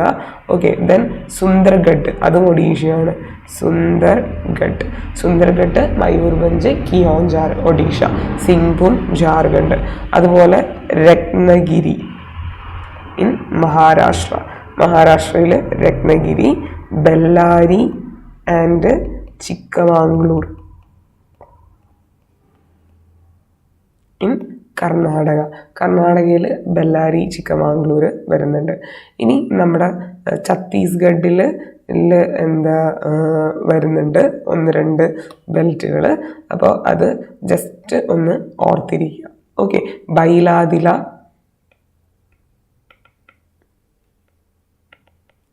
ബൈലാദിലയാണ് ആക്ച്വലി ഛത്തീസ്ഗഡിൽ വരിക. അപ്പോൾ ഇത്രയും സാധനങ്ങൾ നിങ്ങൾ ജസ്റ്റ് ഒന്ന് ഓർത്തിരിക്കുക. അപ്പോൾ ഞാൻ പറഞ്ഞു മയൂർഭഞ്ച്, സുന്ദർഗഡ്, കിയോഞ്ചാർ ഇൻ ഒഡീഷ, സിംഗ്ബും ഇൻ ജാർഖണ്ഡ്, അതുപോലെ തന്നെ Bailadila in Chhattisgarh, then Ratnagiri in Maharashtra, പിന്നെ ഗോവയിലുണ്ട്. അതുകൂടാതെ നമ്മുടെ ചിക്കമാംഗ്ലൂരു, ബെല്ലാരി ഇൻ കർണാടക. ഇത്രയും സ്ഥലങ്ങളിലാണ് ഇന്ത്യയിലെ പ്രധാനപ്പെട്ട അയൺ ഓർ മൈൻസ് വരിക. ഇനി വേൾഡ് ഡിസ്ട്രിബ്യൂഷനാണ് പറയുന്നത്. അപ്പോൾ world distribution of iron or നമ്മൾ പറയുകയാണ്. അത് അത്രയും ഇമ്പോർട്ടൻ്റ് അല്ല, ജസ്റ്റ് ഒന്ന് മനസ്സിലാക്കി വെച്ചാൽ മതി. ഇന്ത്യയിൽ വേൾഡിൽ അയൺ ഓർ പ്രൊഡ്യൂസ് ചെയ്യപ്പെടുന്ന ഒരു പ്രധാന രാജ്യമാണ് ചൈന എന്ന് പറയുന്നത്. പക്ഷേ ചൈനയുടെ പ്രത്യേകത, ചൈനയിൽ നിന്ന് പ്രൊഡ്യൂസ് ചെയ്യുന്ന iron ore low grade iron ഓറാണ്. അത് ചൈന ബാക്കിയുള്ള രാജ്യങ്ങളിലോട്ട് കയറ്റി അയക്കുകയാണ് ചെയ്യുന്നത്. ഇനി ചൈനയിൽ സ്റ്റീൽ നിർമ്മിക്കാനായിട്ട് മെയിനായിട്ട് അയൺ ഓർ എടുക്കുന്നത് ഓസ്ട്രേലിയ, ബ്രസീൽ, റഷ്യ പോലുള്ള സ്ഥലങ്ങളിൽ നിന്നാണ്. അപ്പോൾ ചൈനയിൽ പ്രൊഡക്ഷൻ ഉണ്ട്, പക്ഷേ അത് ലോ ഗ്രേഡ് അയൺ ഓറാണ്. അപ്പോൾ ചൈനയിലെ ഏതൊക്കെ റീജിയൻസിലാണ് ഇത് പ്രൊഡ്യൂസ് ചെയ്യുന്നത്? മഞ്ചൂരിയ, സിക്കിയാങ്, അതുപോലെ ഷാങ്ഡോങ് പോലുള്ള സ്ഥലങ്ങളിൽ നിന്നാണ് ചൈനയിൽ ഇത് പ്രൊഡ്യൂസ് ചെയ്യപ്പെടുന്നത്. അടുത്തതാണ് ഓസ്ട്രേലിയ. ഓസ്ട്രേലിയയിൽ മെയിനായിട്ട് അയൺ ഓർ പ്രൊഡ്യൂസ് ചെയ്യുന്ന സ്ഥലങ്ങളാണ് പിൽഭാര റീജിയൻ. അപ്പോൾ നമുക്ക് ഛോട്ടാ നാഗ്പൂർ പ്ലേറ്റു എങ്ങനെയാണോ അതുപോലെയാണ് ഇവർക്ക് പിൽഭാര, ഓസ്ട്രേലിയക്കാർക്ക് പിൽഭാര റീജിയൻ. ദെൻ യൂറോപ്പിൽ ഏറ്റവും കൂടുതൽ പ്രൊഡക്ഷൻ നടക്കുന്ന സ്ഥലമാണ് റൂർ വാലി. അവിടെ റൂർ വാലിയാണ് ഇമ്പോർട്ടൻ്റ് ആയിട്ടുള്ളത്. റൂറിൽ നിന്നാണ് ഏറ്റവും കൂടുതൽ പ്രൊഡക്ഷൻ നടക്കുന്നത്. ഇനി ആഫ്രിക്കയിലാണെങ്കിൽ ട്രാൻസ്വാൽ, ലൈബീരിയ സ്ഥലങ്ങളിൽ നിന്നാണ് പ്രൊഡ്യൂസ് ചെയ്യുന്നത്. ട്രാൻസ്വാൽ, ലൈബീരിയയിലാണ് ഏറ്റവും കൂടുതൽ പ്രൊഡക്ഷൻ നടക്കുന്നത്. ഇനി റഷ്യ, കസാക്കിസ്ഥാൻ റീജിയനിൽ അറൽ മൗണ്ടൻസിൻ്റെ ചുറ്റും അതുപോലെ തന്നെ മാഗ്നിറ്റോഗോർസിലും ആണ് ഏറ്റവും കൂടുതൽ പ്രൊഡക്ഷൻ നടക്കുക. നിങ്ങൾ ഉറാൽ മൗണ്ടൻസ് ഓർത്താൽ മതി. നോർത്ത് അമേരിക്കയിൽ ഗ്രേറ്റ് ലേക്സിൻ്റെ അവിടെ, അതുപോലെ തന്നെ അപ്പലാച്ചിയൻ റീജിയൻസ് എന്നൊരു റീജിയൻ ഉണ്ട്, അവിടെയും പ്രൊഡക്ഷൻ നടക്കുന്നുണ്ട്. അപ്പോൾ അപ്പലാച്ചിയൻസിലും ഗ്രേറ്റ് ലേക്സിലുമാണ് നോർത്ത് അമേരിക്കയിൽ ഏറ്റവും കൂടുതൽ പ്രൊഡക്ഷൻ നടക്കുന്നത്.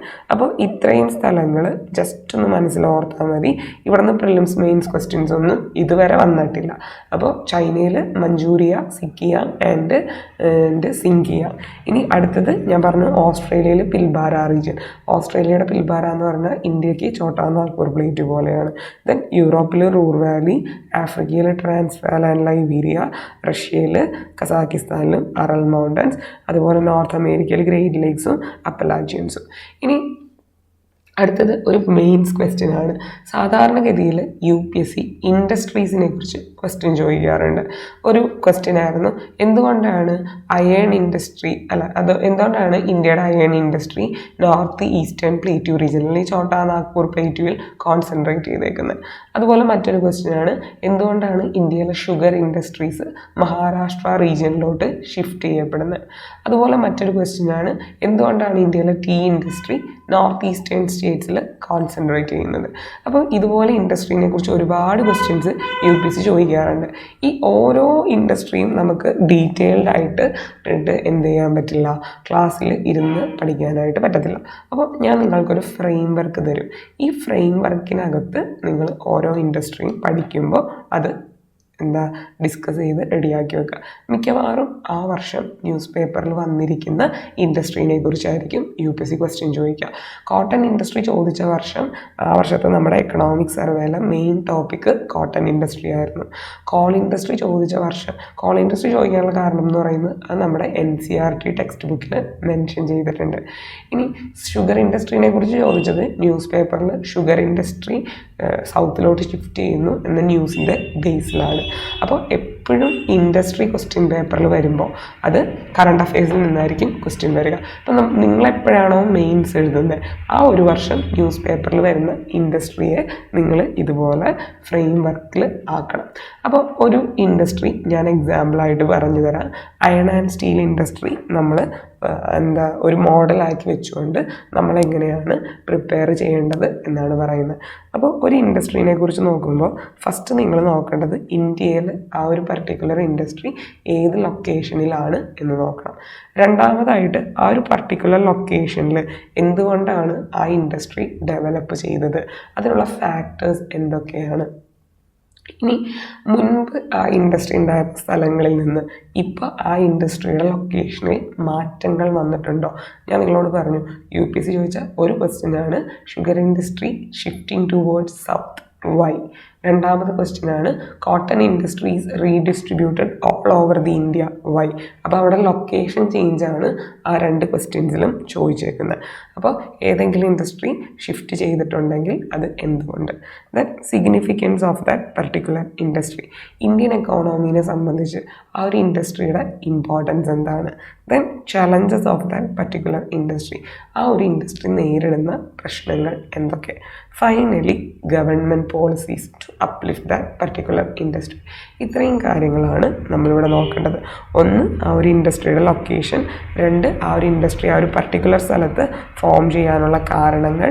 ദെൻ ചേഞ്ച് ഇൻ ലൊക്കേഷൻ, അതിൻ്റെ ലൊക്കേഷനിൽ എന്തെങ്കിലും ചേഞ്ചസ് വന്നിട്ടുണ്ടോ, ഉണ്ടെങ്കിൽ റീസൺ എന്താണ്.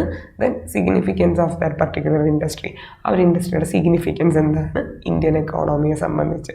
Then challenges, finally government policies. അപ്പോൾ ഫസ്റ്റ് ഇൻഡസ്ട്രി എന്ന് പറയുന്നത് അയൺ ആൻഡ് സ്റ്റീൽ ഇൻഡസ്ട്രിയാണ്. അപ്പോൾ അയൺ ആൻഡ് സ്റ്റീൽ ഇൻഡസ്ട്രിയാണ് നമ്മൾ ഡിസ്കസ് ചെയ്യുന്നത്. ഈ ഒരു ഫ്രെയിം വർക്കിൽ നിങ്ങൾ കറണ്ട് അഫെയർസിൽ വരുന്ന ഇൻഡസ്ട്രീനെ ഒന്ന് എന്ത് ചെയ്യണം, സെറ്റ് ചെയ്യണം. അപ്പോൾ അയൺ ആൻഡ് സ്റ്റീൽ ഇൻഡസ്ട്രി എന്ന് പറയുന്നത് ഇന്ത്യയിലെ ലാർജസ്റ്റ് ആയിട്ടുള്ളതും മോസ്റ്റ് ഇമ്പോർട്ടൻ്റ് ആയിട്ടുള്ളതുമായ ഒരു ഇൻഡസ്ട്രിയാണ്. 2019 ഇന്ത്യ ജപ്പാനെ സർപ്പാസ് ചെയ്തുകൊണ്ട് ലോകത്തിലെ തന്നെ സെക്കൻഡ് ലാർജസ്റ്റ് സ്റ്റീൽ പ്രൊഡ്യൂസറായി മാറി.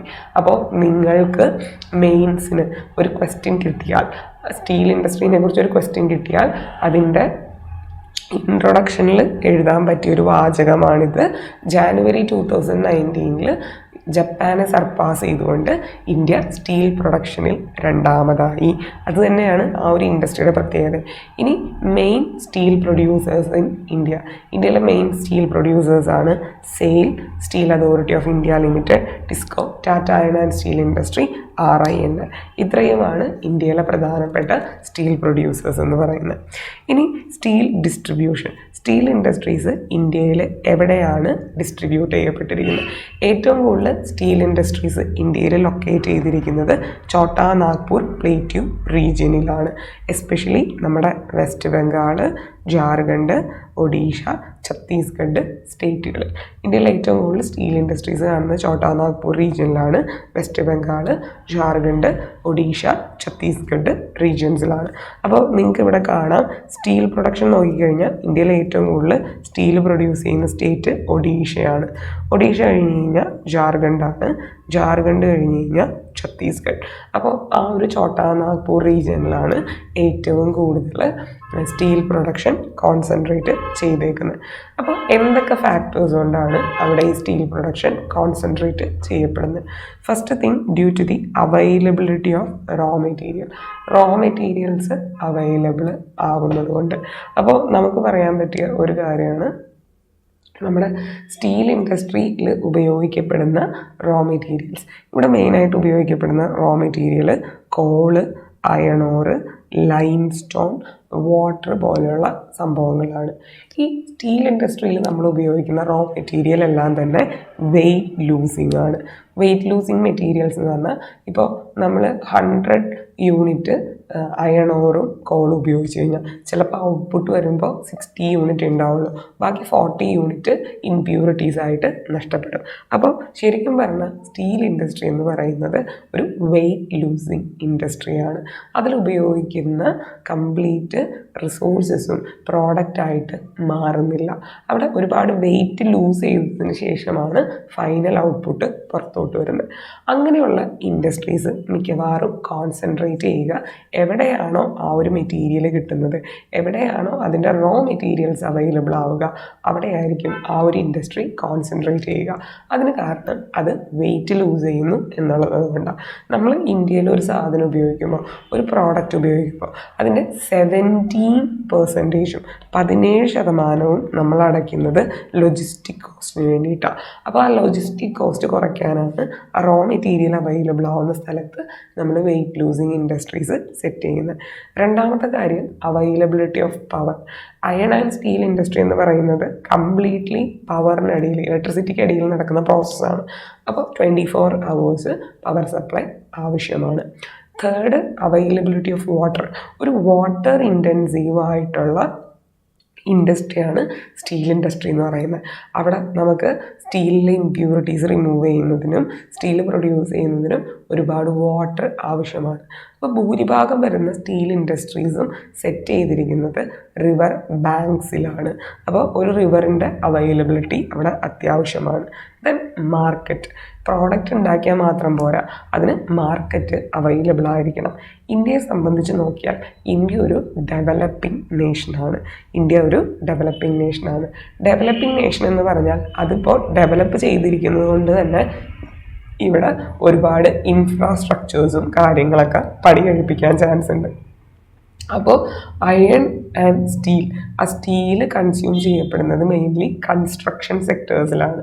ഇന്ത്യ ഒരു ഡെവലപ്പിംഗ് നേഷൻ ആയതുകൊണ്ടും ഇന്ത്യയിലെ ഇൻഫ്രാസ്ട്രക്ചർ ബിൽഡിംഗ് നടക്കുന്നത് കൊണ്ടും ഇന്ത്യ അയണോറും സ്റ്റീലും നല്ല രീതിയിൽ എന്ത് ചെയ്യാനുള്ള ചാൻസ് ഉണ്ട്, കൺസ്യൂം ചെയ്യാനുള്ള ചാൻസ് ഉണ്ട്. അപ്പോൾ ഇന്ത്യയിൽ തന്നെ മാർക്കറ്റ് അവൈലബിൾ ആണ്, ഇൻ്റർനാഷണൽ ലെവലിലും മാർക്കറ്റ് അവൈലബിൾ ആണ്. മിക്കവാറും നമ്മൾ iron and steel industries set ചെയ്യുന്നത് മാർക്കറ്റ് ഉള്ള സ്ഥലങ്ങളിലായിരിക്കും. അപ്പോൾ അതുവഴി നമുക്ക് ട്രാൻസ്പോർട്ടേഷൻ കോസ്റ്റ് കുറയ്ക്കാനായിട്ട് സാധിക്കും. അഞ്ചാമത്തെ പോയിൻ്റാണ് ട്രാൻസ്പോർട്ടേഷൻ. നിങ്ങൾ ശ്രദ്ധിച്ചോളൂ, എവിടെയെങ്കിലും ഒരു iron and steel industry set ചെയ്തിട്ടുണ്ടെങ്കിൽ അതിനടുത്തായിട്ട് റെയിൽവേ ലൈൻസ് കാണാനായിട്ട് സാധിക്കും. കാരണം നമ്മൾ പറഞ്ഞു സ്റ്റീൽ ഇൻഡസ്ട്രിയിൽ ഉപയോഗിക്കുന്ന റോ മെറ്റീരിയൽ എന്ന് പറയുന്നത് കോള്, അയണോർ പോലെയുള്ള ബൾക്കി മെറ്റീരിയൽസ് ആണ്. ഇത്തരം ബൾക്കി മെറ്റീരിയൽസ് നമ്മൾ ട്രാൻസ്പോർട്ട് ചെയ്യുന്നത് റെയിൽ വേസ് ഉപയോഗിച്ചിട്ടായിരിക്കും. മെയിൻലി ഗുഡ്സ് ട്രെയിൻസ് വഴിയായിരിക്കും കടത്തിവിടുന്നത്. അപ്പോൾ സ്വാഭാവികമായിട്ടും നമുക്ക് റോ മെറ്റീരിയൽസ് ഇറക്കുമതി ചെയ്യുന്നതിനും അതുപോലെ തന്നെ ഫിനിഷ്ഡ് പ്രോഡക്റ്റ് ബാക്കിയുള്ള സ്ഥലങ്ങളിൽ എത്തിക്കുന്നതിനും നമുക്ക് ട്രാൻസ്പോർട്ടേഷൻ ഫെസിലിറ്റീസ് നെസസറിയാണ്. Then port location. ഇന്ത്യ ഞാൻ പറഞ്ഞു സെക്കൻഡ് ലാർജസ്റ്റ് സ്റ്റീൽ പ്രൊഡ്യൂസറാണ്. ഇന്ത്യയിൽ പ്രൊഡ്യൂസ് ചെയ്യപ്പെടുന്ന സ്റ്റീല് സ്വാഭാവികമായിട്ടും മറ്റ് രാജ്യങ്ങളിലോട്ട് കയറ്റി അയക്കേണ്ടതായിട്ടുണ്ട്.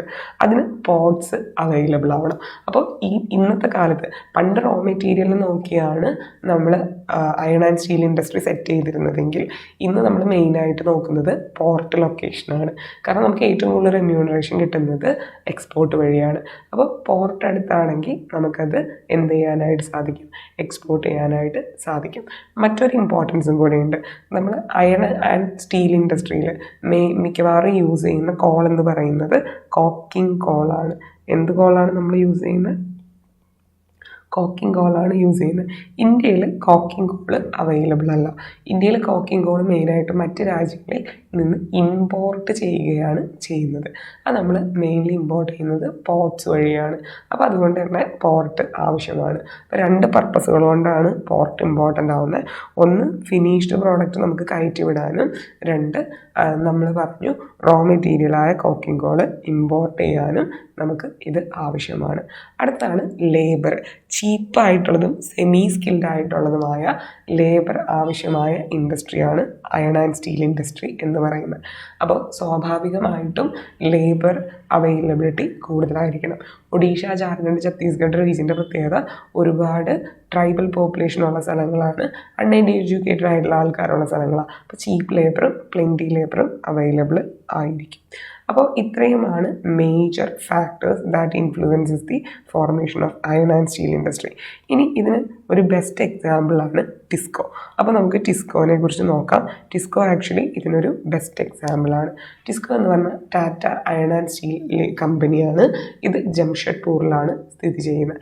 ആക്ച്വലി ഇത് കൊണ്ടുവന്നത് ടാറ്റയാണ്, ജംഷഡ്ജി ടാറ്റ. അദ്ദേഹം ഇത് കൊണ്ടുവന്നത് 1907 അദ്ദേഹം ഇത് ജാർഖണ്ഡിലെ സാങ്ചി എന്ന് പറയുന്ന ഒരു സ്ഥലത്താണ് കൊണ്ടുവന്നത്. പിന്നീട് ഈ സ്ഥലം ഡെവലപ്പായി കഴിഞ്ഞപ്പോൾ, ഇതൊരു റൂറൽ ആൻഡ് വില്ലേജ് ഏരിയ ആയിരുന്നു. പിന്നീട് ഇത് ഡെവലപ്പായി കഴിഞ്ഞപ്പോഴാണ് നമ്മളിതിൻ്റെ പേര് മാറ്റി ജംഷഡ്പൂർ എന്ന് ആക്കിയത്. അപ്പോൾ 1907 ജംഷഡ്ജി ടാറ്റ സാങ്ചിയിൽ കൊണ്ടുവന്ന സംരംഭമാണ് ടിസ്കോ. പിന്നീട് ആ സ്ഥലം ഡെവലപ്പായപ്പോൾ നമ്മളതിന് എന്ത് പേരിട്ടു? ജംഷഡ്പൂർ എന്ന് പേരിട്ടു. ഇനി ഇന്ത്യയുടെ ഓൾഡസ്റ്റ് സ്റ്റീൽ സെൻറ്ററും സ്റ്റീൽ കമ്പനിയുമാണ് ഇത്. ഇനി ഈ ഒരു ടിസ്കോ ഇവിടെ ഉണ്ടാവാനുള്ള മെയിൻ കാരണങ്ങൾ എന്തൊക്കെയാണ്? അപ്പോൾ ഞാൻ നിങ്ങളോട് പറഞ്ഞിട്ടുണ്ടായി എന്തൊക്കെ ഫാക്ടേഴ്സാണ് ഇതിൽ മെയിനായിട്ട് വർക്ക് ചെയ്യുക. ഇതാണ് ജംഷഡ്പൂരിൻ്റെ ഒരു പിക്ചർ. അപ്പോൾ നിങ്ങൾക്ക് ഈ ഒരു പിക്ചറിൽ ജംഷഡ്പൂർ കാണാം. ഇവിടെയാണ് ജംഷഡ്പൂർ ഇരിക്കുന്നത്. ജംഷഡ്പൂരിലൂടെ റെയിൽവേ ലൈൻസ് കടന്നു പോകുന്നുണ്ട്, ട്രാൻസ്പോർട്ടേഷൻ ഫെസിലിറ്റീസ് കടന്നു പോകുന്നുണ്ട്. ഇനി ജംഷഡ്പൂരിലൂടെ സുബർണരേഖ എന്ന നദി കടന്നു പോകുന്നുണ്ട്. അതായത് ഞാൻ നിങ്ങളോട് പറഞ്ഞു പ്ലെൻറ്റി ഓഫ് വാട്ടർ വേണം, ഇപ്പോൾ റിവർ അവൈലബിൾ ആയിരിക്കണം. ഇവിടെ സുബർണരേഖ എന്ന നദി കടന്നു പോകുന്നു. ഇവിടെ മുംബൈ കൊൽക്കത്ത റെയിൽവേ പാലം കടന്നു പോകുന്നുണ്ട്. അതുമാത്രമല്ല ജംഷഡ്പൂരിലോട്ട് ആക്ച്വലി ജരിയയിൽ നിന്നാണ് കോൾ വരുന്നത്. അപ്പോൾ നിങ്ങൾക്ക് ഇവിടെ ജരിയ കാണാം. ജരിയ കോൾഡ് ഫീൽഡിൽ നിന്നാണ് എന്ത് വരുന്നത്, ഈ ഒരു കോള് വരുന്നത്. ഇനി അതുമാത്രമല്ല ഇവിടെ 24 hours പവർ സപ്ലൈ ഉള്ള സ്ഥലം കൂടെയാണ് ജംഷഡ്പൂർ എന്ന് പറയുന്നത്. ഇനി ജംഷഡ്പൂർ ഇരിക്കുന്നത് കൽക്കട്ട പോർട്ടിന് അടുത്തായിട്ടാണ്. അപ്പോൾ ഞാൻ നേരത്തെ പറഞ്ഞ കാര്യങ്ങൾ, അതായത് ട്രാൻസ്പോർട്ടേഷൻ ഫെസിലിറ്റി അവൈലബിൾ ആയിരിക്കണം. ഇവിടെ ട്രാൻസ്പോർട്ടേഷൻ ഫെസിലിറ്റി അവൈലബിൾ ആണ്. അടുത്തത് നമ്മൾ പറഞ്ഞൊരു കാര്യം എന്ന് പറയുന്നത് എന്തായിരുന്നു, അതായത് easy availability of labour available ആയിരിക്കണം. ലേബർ അവൈലബിൾ ആണ്. ദെൻ കൽക്കട്ട പോർട്ട് അടുത്തായിരിക്കണം. കൽക്കട്ട പോർട്ട് അവിടെ അവൈലബിളാണ്. ഈസി മാർക്കറ്റ്, അവിടെ മാർക്കറ്റും അവൈലബിൾ ആണ്. അപ്പോൾ ഇതാണ് ജംഷഡ്പൂരിൻ്റെ ഒരു പിക്ചർ എന്ന് പറയുന്നത്. ഇനി സിഗ്നിഫിക്കൻസ് ആണ്. എന്താണ് അയൺ ആൻഡ് സ്റ്റീൽ ഇൻഡസ്ട്രിയുടെ സിഗ്നിഫിക്കൻസ് എന്ന് പറയുന്നത്? അയൺ ആൻഡ് സ്റ്റീൽ ഇൻഡസ്ട്രിയുടെ മെയിൻ സിഗ്നിഫിക്കൻസ് എന്ന് പറയുന്നത് ഒരു രാജ്യത്തിൻ്റെ ഡെവലപ്മെൻറ്റ് ഇൻഡിക്കേറ്ററാണ് അയൺ ആൻഡ് സ്റ്റീൽ ഇൻഡസ്ട്രി എന്ന് പറയുന്നത്. ഒരു എക്സാമ്പിൾ ഞാൻ പറയാം. ഒരു രാജ്യം, നിങ്ങൾ US പോകുമ്പോൾ US ഡെവലപ്ഡ് ആണ് എന്ന് മനസ്സിലാക്കുന്നത് എങ്ങനെയാണ്? അവിടുത്തെ ഇൻഫ്രാസ്ട്രക്ചർ കണ്ടുകൊണ്ടാണ്. അല്ലെങ്കിൽ ഗൾഫ് നേഷൻസ് ഡെവലപ്ഡ് ആണ് എന്തുകൊണ്ട്? അവിടുത്തെ ഇൻഫ്രാസ്ട്രക്ചർ കണ്ടുകൊണ്ടാണ്. ഈ ഇൻഫ്രാസ്ട്രക്ചർ പണിയുന്നത് എന്തുപയോഗിച്ചാണ്? സ്റ്റീൽ ഉപയോഗിച്ചാണ്. അപ്പോൾ നമുക്ക് പറയാം ഒരു രാജ്യത്തിൻ്റെ ഡെവലപ്മെൻറ്റ് അല്ലെങ്കിൽ മോഡേണിറ്റി ഇൻഡിക്കേറ്ററാണ് basically iron and steel industry. രണ്ടാമത്തെ കാര്യം, ഒരു രാജ്യത്തിൻ്റെ ഇൻഫ്രാസ്ട്രക്ചറിൻ്റെ ബാക്ക് ബോണാണ് അയൺ ആൻഡ് സ്റ്റീൽ ഇൻഡസ്ട്രി. കാരണം ഇൻഫ്രാസ്ട്രക്ചേഴ്സ് ഉണ്ടാക്കണമെങ്കിൽ പ്രൈമറിലി വേണ്ട ഘടകമാണ് ഈ ഒരു അയൺ ആൻഡ് സ്റ്റീൽ. അടുത്തത് നമുക്ക് പറയാനായിട്ട് പറ്റും, ഇതിന് ഫോർവേഡ് ബാക്ക്വേർഡ് ലിങ്കേജ് ഉണ്ട്.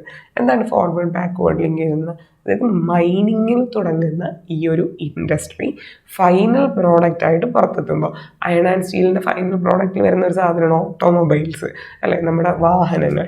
അപ്പോൾ ഇതിന് ഫോർവേഡ് ലിങ്കേജ് ഉണ്ട്, ബാക്ക്വേർഡ് ലിങ്കേജ് ഉണ്ട്. ബാക്ക്വേർഡ് ലിങ്കേജ് എന്ന് പറഞ്ഞാൽ സ്റ്റീൽ ഇൻഡസ്ട്രിയുടെ ബാക്ക്വേർഡ് ലിങ്കേജ് ആണ് മൈനിങ്, അതുപോലെ തന്നെ ഇത് ഉണ്ടാക്കുന്ന പ്രോസസ്സും കാര്യങ്ങളൊക്കെ. ഇതിൻ്റെ ഫോർവേഡ് ലിങ്കേജ് ആണ് ഓട്ടോമൊബൈൽസ്, കൺസ്ട്രക്ഷൻ സെക്ടേഴ്സിൽ ഉപയോഗിക്കുന്ന പല പല സാധനങ്ങൾ, ലൈറ്റ്സ്, ഫർണിച്ചേഴ്സ്, ഇതെല്ലാം. ഓക്കെ, ഇനി ഇത് ഒരു സ്ഥലത്തിൻ്റെ റീജിയണൽ ഡെവലപ്മെൻറ്റിന് കാരണമാവുന്നു. ഞാൻ നിങ്ങളോട് പറഞ്ഞു, സാങ്ചി എന്ന ചെറിയൊരു പ്രദേശത്താണ് ജംഷഡ്ജി ടാറ്റ അദ്ദേഹത്തിൻ്റെ ടിസ്കോ എന്ന കമ്പനി സ്ഥാപിച്ചത്. പിന്നീട് അത് ജംഷഡ്പൂർ എന്ന വലിയൊരു നഗരമായി മാറി. അപ്പോൾ അയൺ ആൻഡ് സ്റ്റീൽ ഇൻഡസ്ട്രി വരുമ്പോൾ സ്വാഭാവികമായിട്ടും ആ ഒരു റീജിയൻ തന്നെ ഡെവലപ്പ് ചെയ്യും. ഇനി അതുമാത്രമല്ല, സ്റ്റീൽ ഇൻഡസ്ട്രിയുമായി ബന്ധപ്പെട്ട് നിൽക്കുന്ന ഒരുപാട് ഇൻഡസ്ട്രീസ് ഉണ്ട്. അതിന് എക്സാമ്പിളാണ് ഓട്ടോമൊബൈൽ ഇൻഡസ്ട്രി, വാഹനങ്ങളുടെ ഇൻഡസ്ട്രി, അതുപോലെ തന്നെ കൺസ്ട്രക്ഷൻ സെക്ടേഴ്സ്, ഇതെല്ലാം ഡെവലപ്പ് ചെയ്യും. അപ്പോൾ ആൻസിലറി ഇൻഡസ്ട്രീസ് അല്ലെങ്കിൽ സ്റ്റീൽ ഇൻഡസ്ട്രിയെ റോ മെറ്റീരിയലായിട്ട് ഉപയോഗിക്കുന്ന ബാക്കി ഇൻഡസ്ട്രീസും ഡെവലപ്പ് ചെയ്യപ്പെടും. മറ്റൊരു സിഗ്നിഫിക്കൻസ് ആണ് large number of jobs create ചെയ്യപ്പെടും. നമ്മൾ പറഞ്ഞു അയൺ ആൻഡ് സ്റ്റീൽ ഇൻഡസ്ട്രിക്ക് ഒരു ബാക്ക്വേർഡ് ലിങ്കേജും ഉണ്ട്, ഫോർവേഡ് ലിങ്കേജും ഉണ്ട്.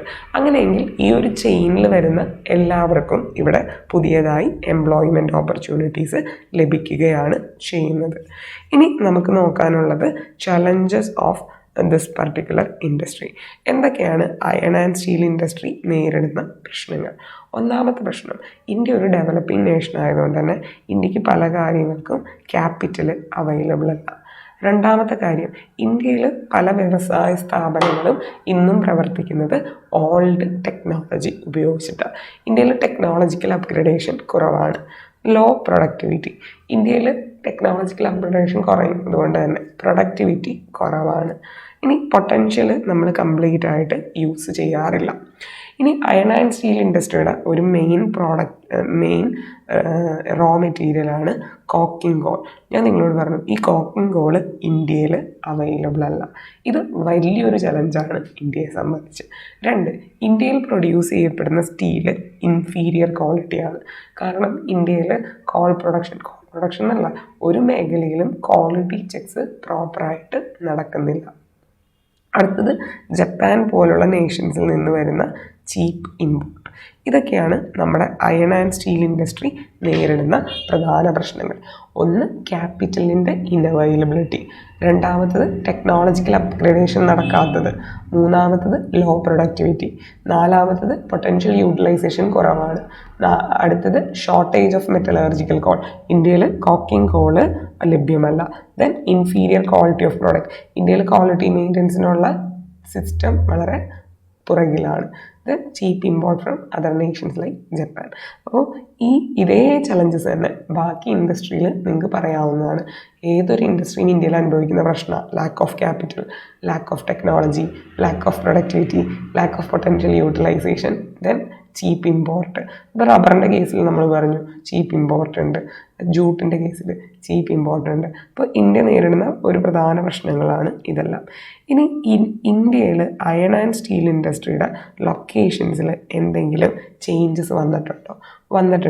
1800-കളിൽ, അതായത് നമ്മുടെ ഇൻഡസ്ട്രിയൽ റെവല്യൂഷൻ നടക്കുന്ന സ്ഥലങ്ങളിൽ iron and steel industries locate ചെയ്തിരുന്നത് എവിടെയാണോ റോ മെറ്റീരിയൽ കിട്ടുന്നത്, എവിടെയാണോ പവർ സപ്ലൈ ഉള്ളത്, എവിടെയാണോ വാട്ടർ ഉള്ളത്, ഈ സ്ഥലങ്ങളിലാണ് iron and steel industries set ചെയ്തിരുന്നത്. ഇൻഡസ്ട്രിയൽ റെവല്യൂഷൻ്റെ സമയത്ത് iron and steel industries set ചെയ്തിരുന്നത് power supply, water supply, iron ore ഇത്രയും ലഭിക്കുന്ന സ്ഥലങ്ങളിലായിരുന്നു. പിന്നീട് ഇതിൻ്റെ ലൊക്കേഷൻ കോള് കിട്ടുന്ന സ്ഥലങ്ങളിലോട്ട് മാറി, കോൾ ഫീൽഡിന് അടുത്തോട്ട് മാറി. ഇനി 1950-കൾക്ക് ശേഷം ഇന്ത്യയിലെ സ്റ്റീൽ ഇൻഡസ്ട്രിയുടെ ലൊക്കേഷൻ എന്ന് പറയുന്നത് സീ പോർട്ടുകൾക്ക് അടുത്താണ്. ഇതിന് പ്രധാന കാരണം എന്ന് പറയുന്നത് ഞാൻ നിങ്ങളോട് പറഞ്ഞു, ഇന്ത്യയിൽ അയൺ ഓർ ലഭ്യമാണ്, പക്ഷേ കോക്കിംഗ് കോൾ ഇന്ത്യ ഇമ്പോർട്ട് ചെയ്യുകയാണ് ചെയ്യുന്നത്. അതുമാത്രമല്ല ഇന്ത്യയിൽ നിന്നുള്ള ഫിനിഷ്ഡ് പ്രോഡക്റ്റ് ഇന്ത്യ എക്സ്പോർട്ട് ചെയ്യുന്നുണ്ട്. അതുകൊണ്ട് തന്നെ പോർട്ടിൻ്റെ ലൊക്കേഷൻ ഇന്ത്യയെ സംബന്ധിച്ച് ഇമ്പോർട്ടൻ്റ് ആണ്.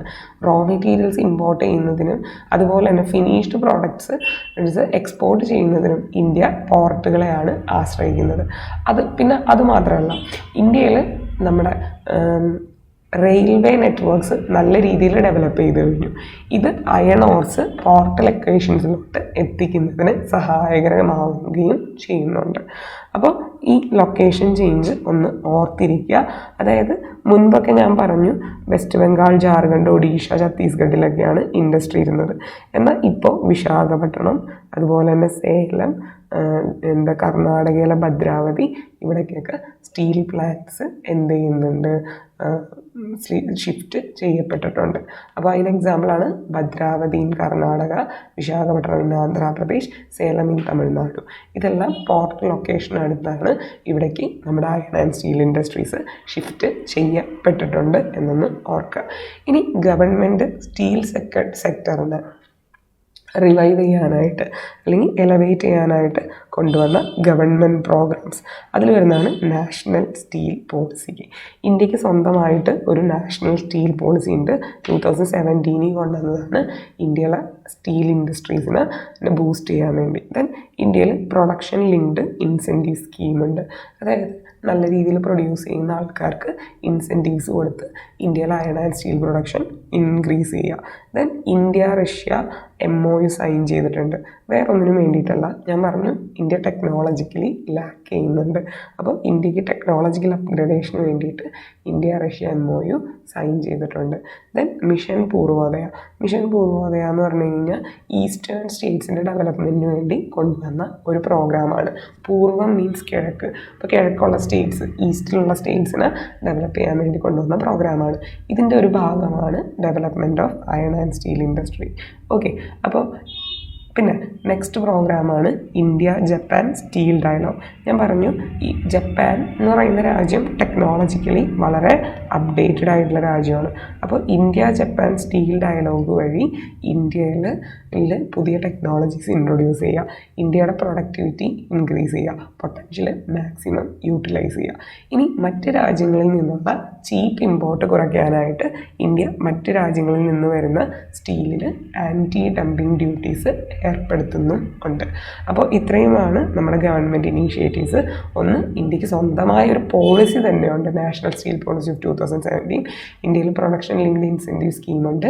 ഇന്ത്യ റഷ്യ MOU സൈൻ ചെയ്തിട്ടുണ്ട് for research and development in steel industry. Then mission പൂർവോദയയുടെ ഭാഗമായി സ്റ്റീൽ ഇൻഡസ്ട്രി ഡെവലപ്മെൻറ്റ് ഫോക്കസ് ചെയ്യുന്നുണ്ട്. Then India Japan steel dialogue technological ട്രാൻസ്ഫറിന് വേണ്ടിയിട്ടാണ്. ദെൻ ആൻറ്റി ഡംപിങ് ഡ്യൂട്ടീസ് ഏർപ്പെടുത്താറുണ്ട് ചീപ്പ് ഇമ്പോർട്ട്സിന് എഗെയിൻസ്റ്റ് ആയിട്ട്. അപ്പോൾ ഇത്രയുമാണ് നമുക്ക് സ്റ്റീൽ ഇൻഡസ്ട്രീനെ കുറിച്ച് നോക്കാനുള്ളത്. ഇനി നമുക്ക് നോക്കാനുള്ളത് അടുത്ത മിനറലാണ് മാംഗനീസ്. അപ്പോൾ അയൺ എന്ന മിനറൽ നോക്കി, അതിൽ നമ്മളൊരു ഇൻഡസ്ട്രിയൽ ഫ്രെയിംവർക്കും നോക്കി. ഈ ഇൻഡസ്ട്രിയൽ ഫ്രെയിംവർക്കിൽ നിങ്ങളെല്ലാവരും ബാക്കിയുള്ള ന്യൂസ് പേപ്പറിൽ വരുന്ന ഇൻഡസ്ട്രീസ് സെറ്റ് ചെയ്യണം. ഇനി നമുക്ക് നോക്കാനുള്ളത് മാംഗനീസാണ്. മാംഗനീസിനെ കുറിച്ച് പറയുമ്പോൾ മാംഗനീസ് എന്ന് പറയുന്നത് നമ്മുടെ മെറ്റലർജിക്കൽ ഇൻഡസ്ട്രിയിലെ ഒരു ഇമ്പോർട്ടൻ്റ് ആയിട്ടുള്ള ഇൻപുട്ടാണ്. നമ്മൾ അയൺ ആൻഡ് സ്റ്റീൽ ഇൻഡസ്ട്രിയിൽ സ്റ്റീൽ മേക്കിങ്ങിന് വേണ്ടി ഉപയോഗിക്കുന്ന ഒരു മിനറലാണ് മാംഗനീസ് എന്ന് പറയുന്നത്. ഈ ഇന്ത്യയിലുണ്ടാക്കുന്ന മാംഗനീസിൻ്റെ 85% ഇന്ത്യ തന്നെയാണ് യൂസ് ചെയ്യുന്നത്. ഇന്ത്യ 7th ലാർജസ്റ്റ് പ്രൊഡ്യൂസറാണ്. ഇനി മാംഗനീസ് ഏറ്റവും കൂടുതൽ പ്രൊഡ്യൂസ് ചെയ്യുന്ന സ്റ്റേറ്റുകളാണ് ഒഡീഷ, മധ്യപ്രദേശ്, മഹാരാഷ്ട്ര, കർണാടക, ആന്ധ്രാപ്രദേശ് എല്ലാം. ഇതിൽ തന്നെ ലീഡിങ് പ്രൊഡ്യൂസർ ഒഡീഷയാണ്. ഒഡീഷ കഴിഞ്ഞാൽ പിന്നെ ഒരു ഇമ്പോർട്ടൻറ്റ് പ്രൊഡ്യൂസർ കർണാടകയാണ്. കർണാടകയിൽ മെയിനായിട്ട് ഇത് പ്രൊഡ്യൂസ് ചെയ്യുന്നത് ബെല്ലാരി, ബെൽഗാവി, നോർത്ത് കാനറ, ചിക്കമാംഗ്ലൂർ, ഷിമോഗ, ചിത്രദുർഗ് പോലെയുള്ള സ്ഥലങ്ങളിലാണ്. ദെൻ മഹാരാഷ്ട്രയിൽ പ്രൊഡ്യൂസ് ചെയ്യുന്നുണ്ട് രത്നഗിരി, നാഗ്പൂർ, ബന്ദ്ര പോലുള്ള സ്ഥലങ്ങളിൽ. ദെൻ തെലങ്കാന, ഗോവ, ജാർഖണ്ഡ് സ്റ്റേറ്റുകളിലും പ്രൊഡ്യൂസ് ചെയ്യുന്നുണ്ട്. അപ്പോൾ നിങ്ങൾക്കിത് ഓരോന്നും കുത്തിയിരുന്ന് കാണാപ്പാഠം പഠിക്കുക പോസിബിൾ അല്ല. ഒറ്റ കാര്യം ഓർത്താൽ മതി, അയൺ ഓർ പ്രൊഡക്ഷൻ്റെ സൈറ്റുകൾ ഞാൻ നിങ്ങളോട് പറഞ്ഞിട്ടുണ്ടായി. അതേ സ്ഥലങ്ങളിൽ നിന്ന് തന്നെയാണ് മാംഗനീസും പ്രൊഡ്യൂസ് ചെയ്യുന്നത് എന്ന് ഓർക്കുക. എന്തിനാണ് മാംഗനീസ് യൂസ് ചെയ്യുന്നത്?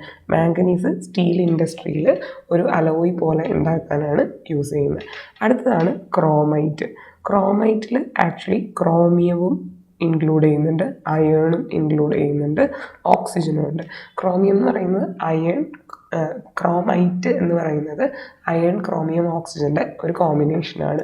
ഇനി ഇന്ത്യയിൽ ക്രോമിയം എക്സ്ട്രാക്ട് ചെയ്യാൻ പറ്റുന്ന ഒരേ ഒരു മിനറലാണ് ക്രോമൈറ്റ്. അതായത് ഇന്ത്യയിൽ ക്രോമൈറ്റിൽ നിന്നാണ് ക്രോമിയം ഉൽപ്പാദിപ്പിക്കുന്നത്. അപ്പോൾ ഇന്ത്യയിൽ അതുകൊണ്ട് തന്നെ നമ്മൾ ഇതിൽ നിന്ന് അയണോറ് ഉണ്ടാക്കാറില്ല. ഇതിൽ അയൺ പ്രസൻ്റ് ആണ്, പക്ഷെ നമ്മൾ അയണോറ് ഇതിൽ നിന്ന് ഉണ്ടാക്കാറില്ല. കാരണം ഇന്ത്യയിൽ ക്രോമിയം ലഭ്യമാവുന്ന ഒരേ ഒരു സോഴ്സാണ് ക്രോമൈറ്റ് എന്ന് പറയുന്നത്. എന്തിനാണ് ക്രോമൈറ്റ് അല്ലെങ്കിൽ ക്രോമിയം യൂസ് ചെയ്യുന്നത്? കൊറോഷൻ റെസിസ്റ്റൻ്റ് ആയിട്ടുള്ള അലോയ്സ് ഉണ്ടാക്കാൻ, പിന്നെ നിക്രോം ഉണ്ടാക്കാൻ, അതുപോലെ തന്നെ സ്റ്റെയിൻലെസ് സ്റ്റീൽ ഉണ്ടാക്കാനായിട്ട്, ദെൻ ക്രോമിയം പ്ലേറ്റിങ്ങിനും ഉപയോഗിക്കാറുണ്ട്.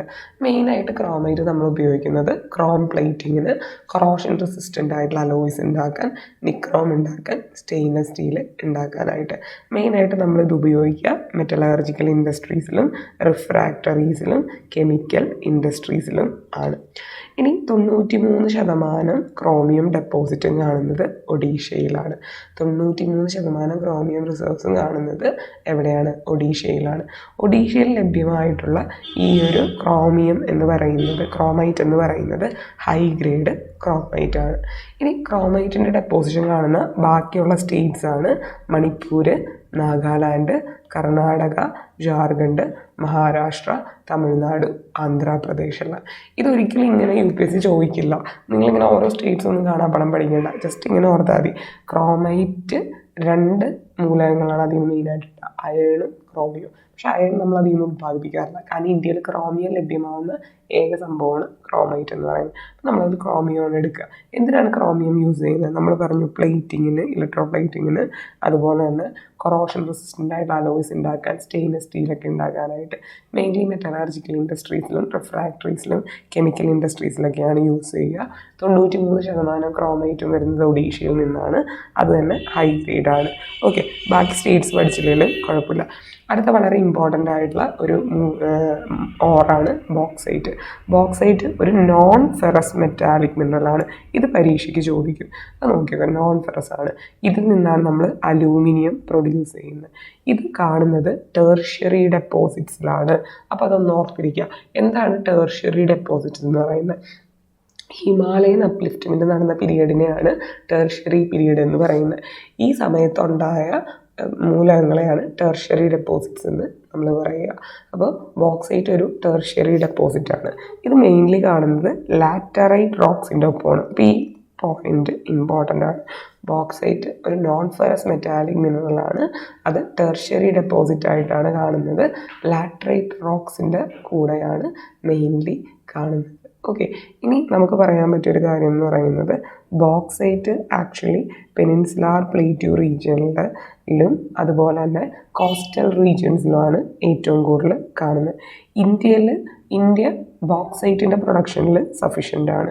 ഇന്ത്യക്ക് വേറൊരു സ്ഥലത്തു നിന്ന് ബോക്സൈറ്റ് ഇറക്കുമതി ചെയ്യേണ്ട കാര്യമില്ല. കാരണം ഇന്ത്യയിൽ ആവശ്യത്തിന് ബോക്സൈറ്റ് അവൈലബിൾ ആണ്. ഇന്ത്യ സെൽഫ് സഫീഷ്യൻ്റ് ആണ് ബോക്സൈറ്റിൻ്റെ പ്രൊഡക്ഷനിൽ. ഇനി ഒഡീഷയാണ് largest producer. Second largest producer Gujarat ആണ്. മേജർ റിസർവ്സ് കാണുന്നത് ജാർഖണ്ഡ്, മഹാരാഷ്ട്ര, മധ്യപ്രദേശ്, ഛത്തീസ്ഗഡ്, ഗുജറാത്ത്, കർണാടക, തമിഴ്നാട്, ഗോവ, ഉത്തർപ്രദേശ് പോലുള്ള സ്ഥലങ്ങളിലാണ്. ഏറ്റവും കൂടുതൽ ഇത് കാണുന്നത് ഈസ്റ്റേൺ ഗാട്ട്സിൻ്റെ സൈഡിലാണ്. ഈ ഒരു ഭാഗത്തായിട്ടാണ് ഏറ്റവും കൂടുതൽ കാണുന്നത്. ഈസ്റ്റേൺ ഗാട്ടിലാണ് ലാർജസ്റ്റ് ഡെപ്പോസിറ്റ് കാണുന്നത് എന്നൊന്ന് ഓർത്തിരിക്കുക. അവിടെ കാണുന്ന ബോക്സൈറ്റ് ഹൈ ഗ്രേഡ് ബോക്സൈറ്റ് ആണ്. അപ്പോൾ ബോക്സൈറ്റിനെ കുറിച്ച് പറയുമ്പോൾ ഇതൊരു നോൺ ഫെറസ് മെറ്റാലിക് മിനറലാണ്. അലൂമിനിയത്തിൻ്റെ ഓറാണ്.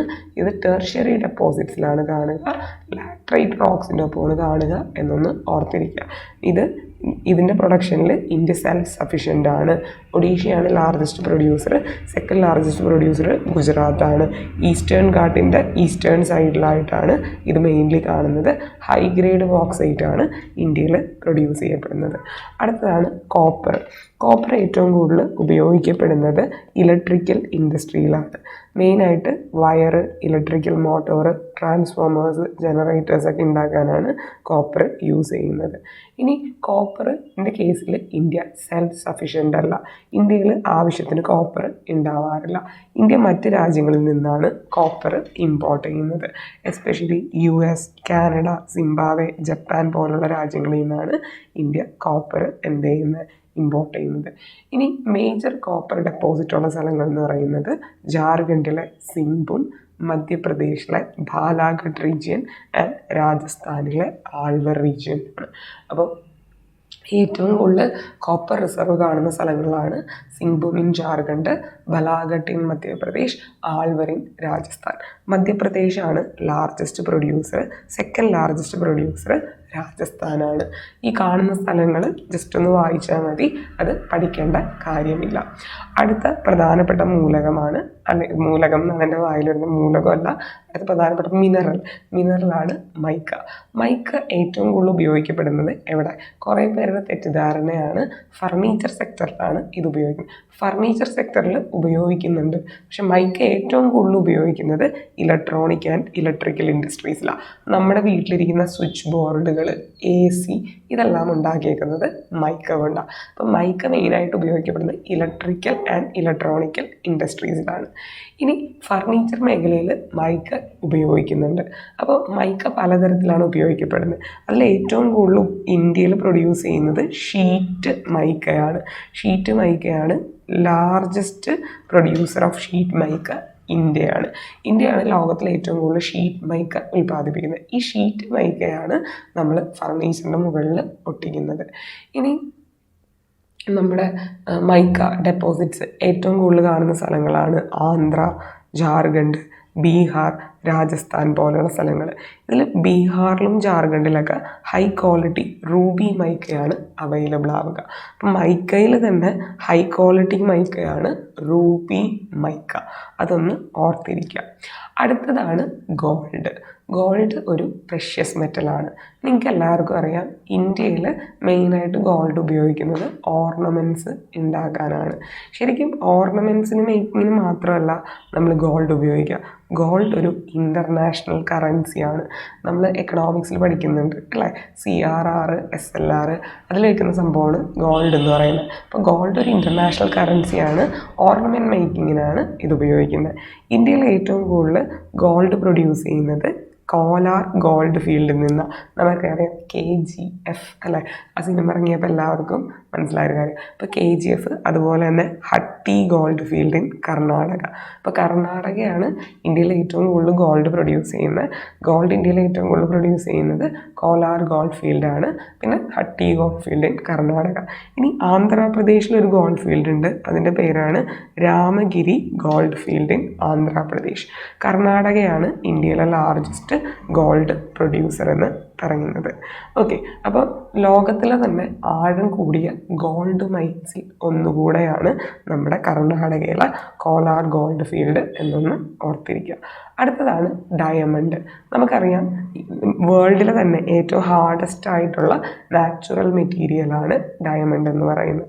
ഈ ഡയമണ്ട് ഉണ്ടാവുന്നത് എങ്ങനെയുള്ള സ്ഥലങ്ങളിലാണ്?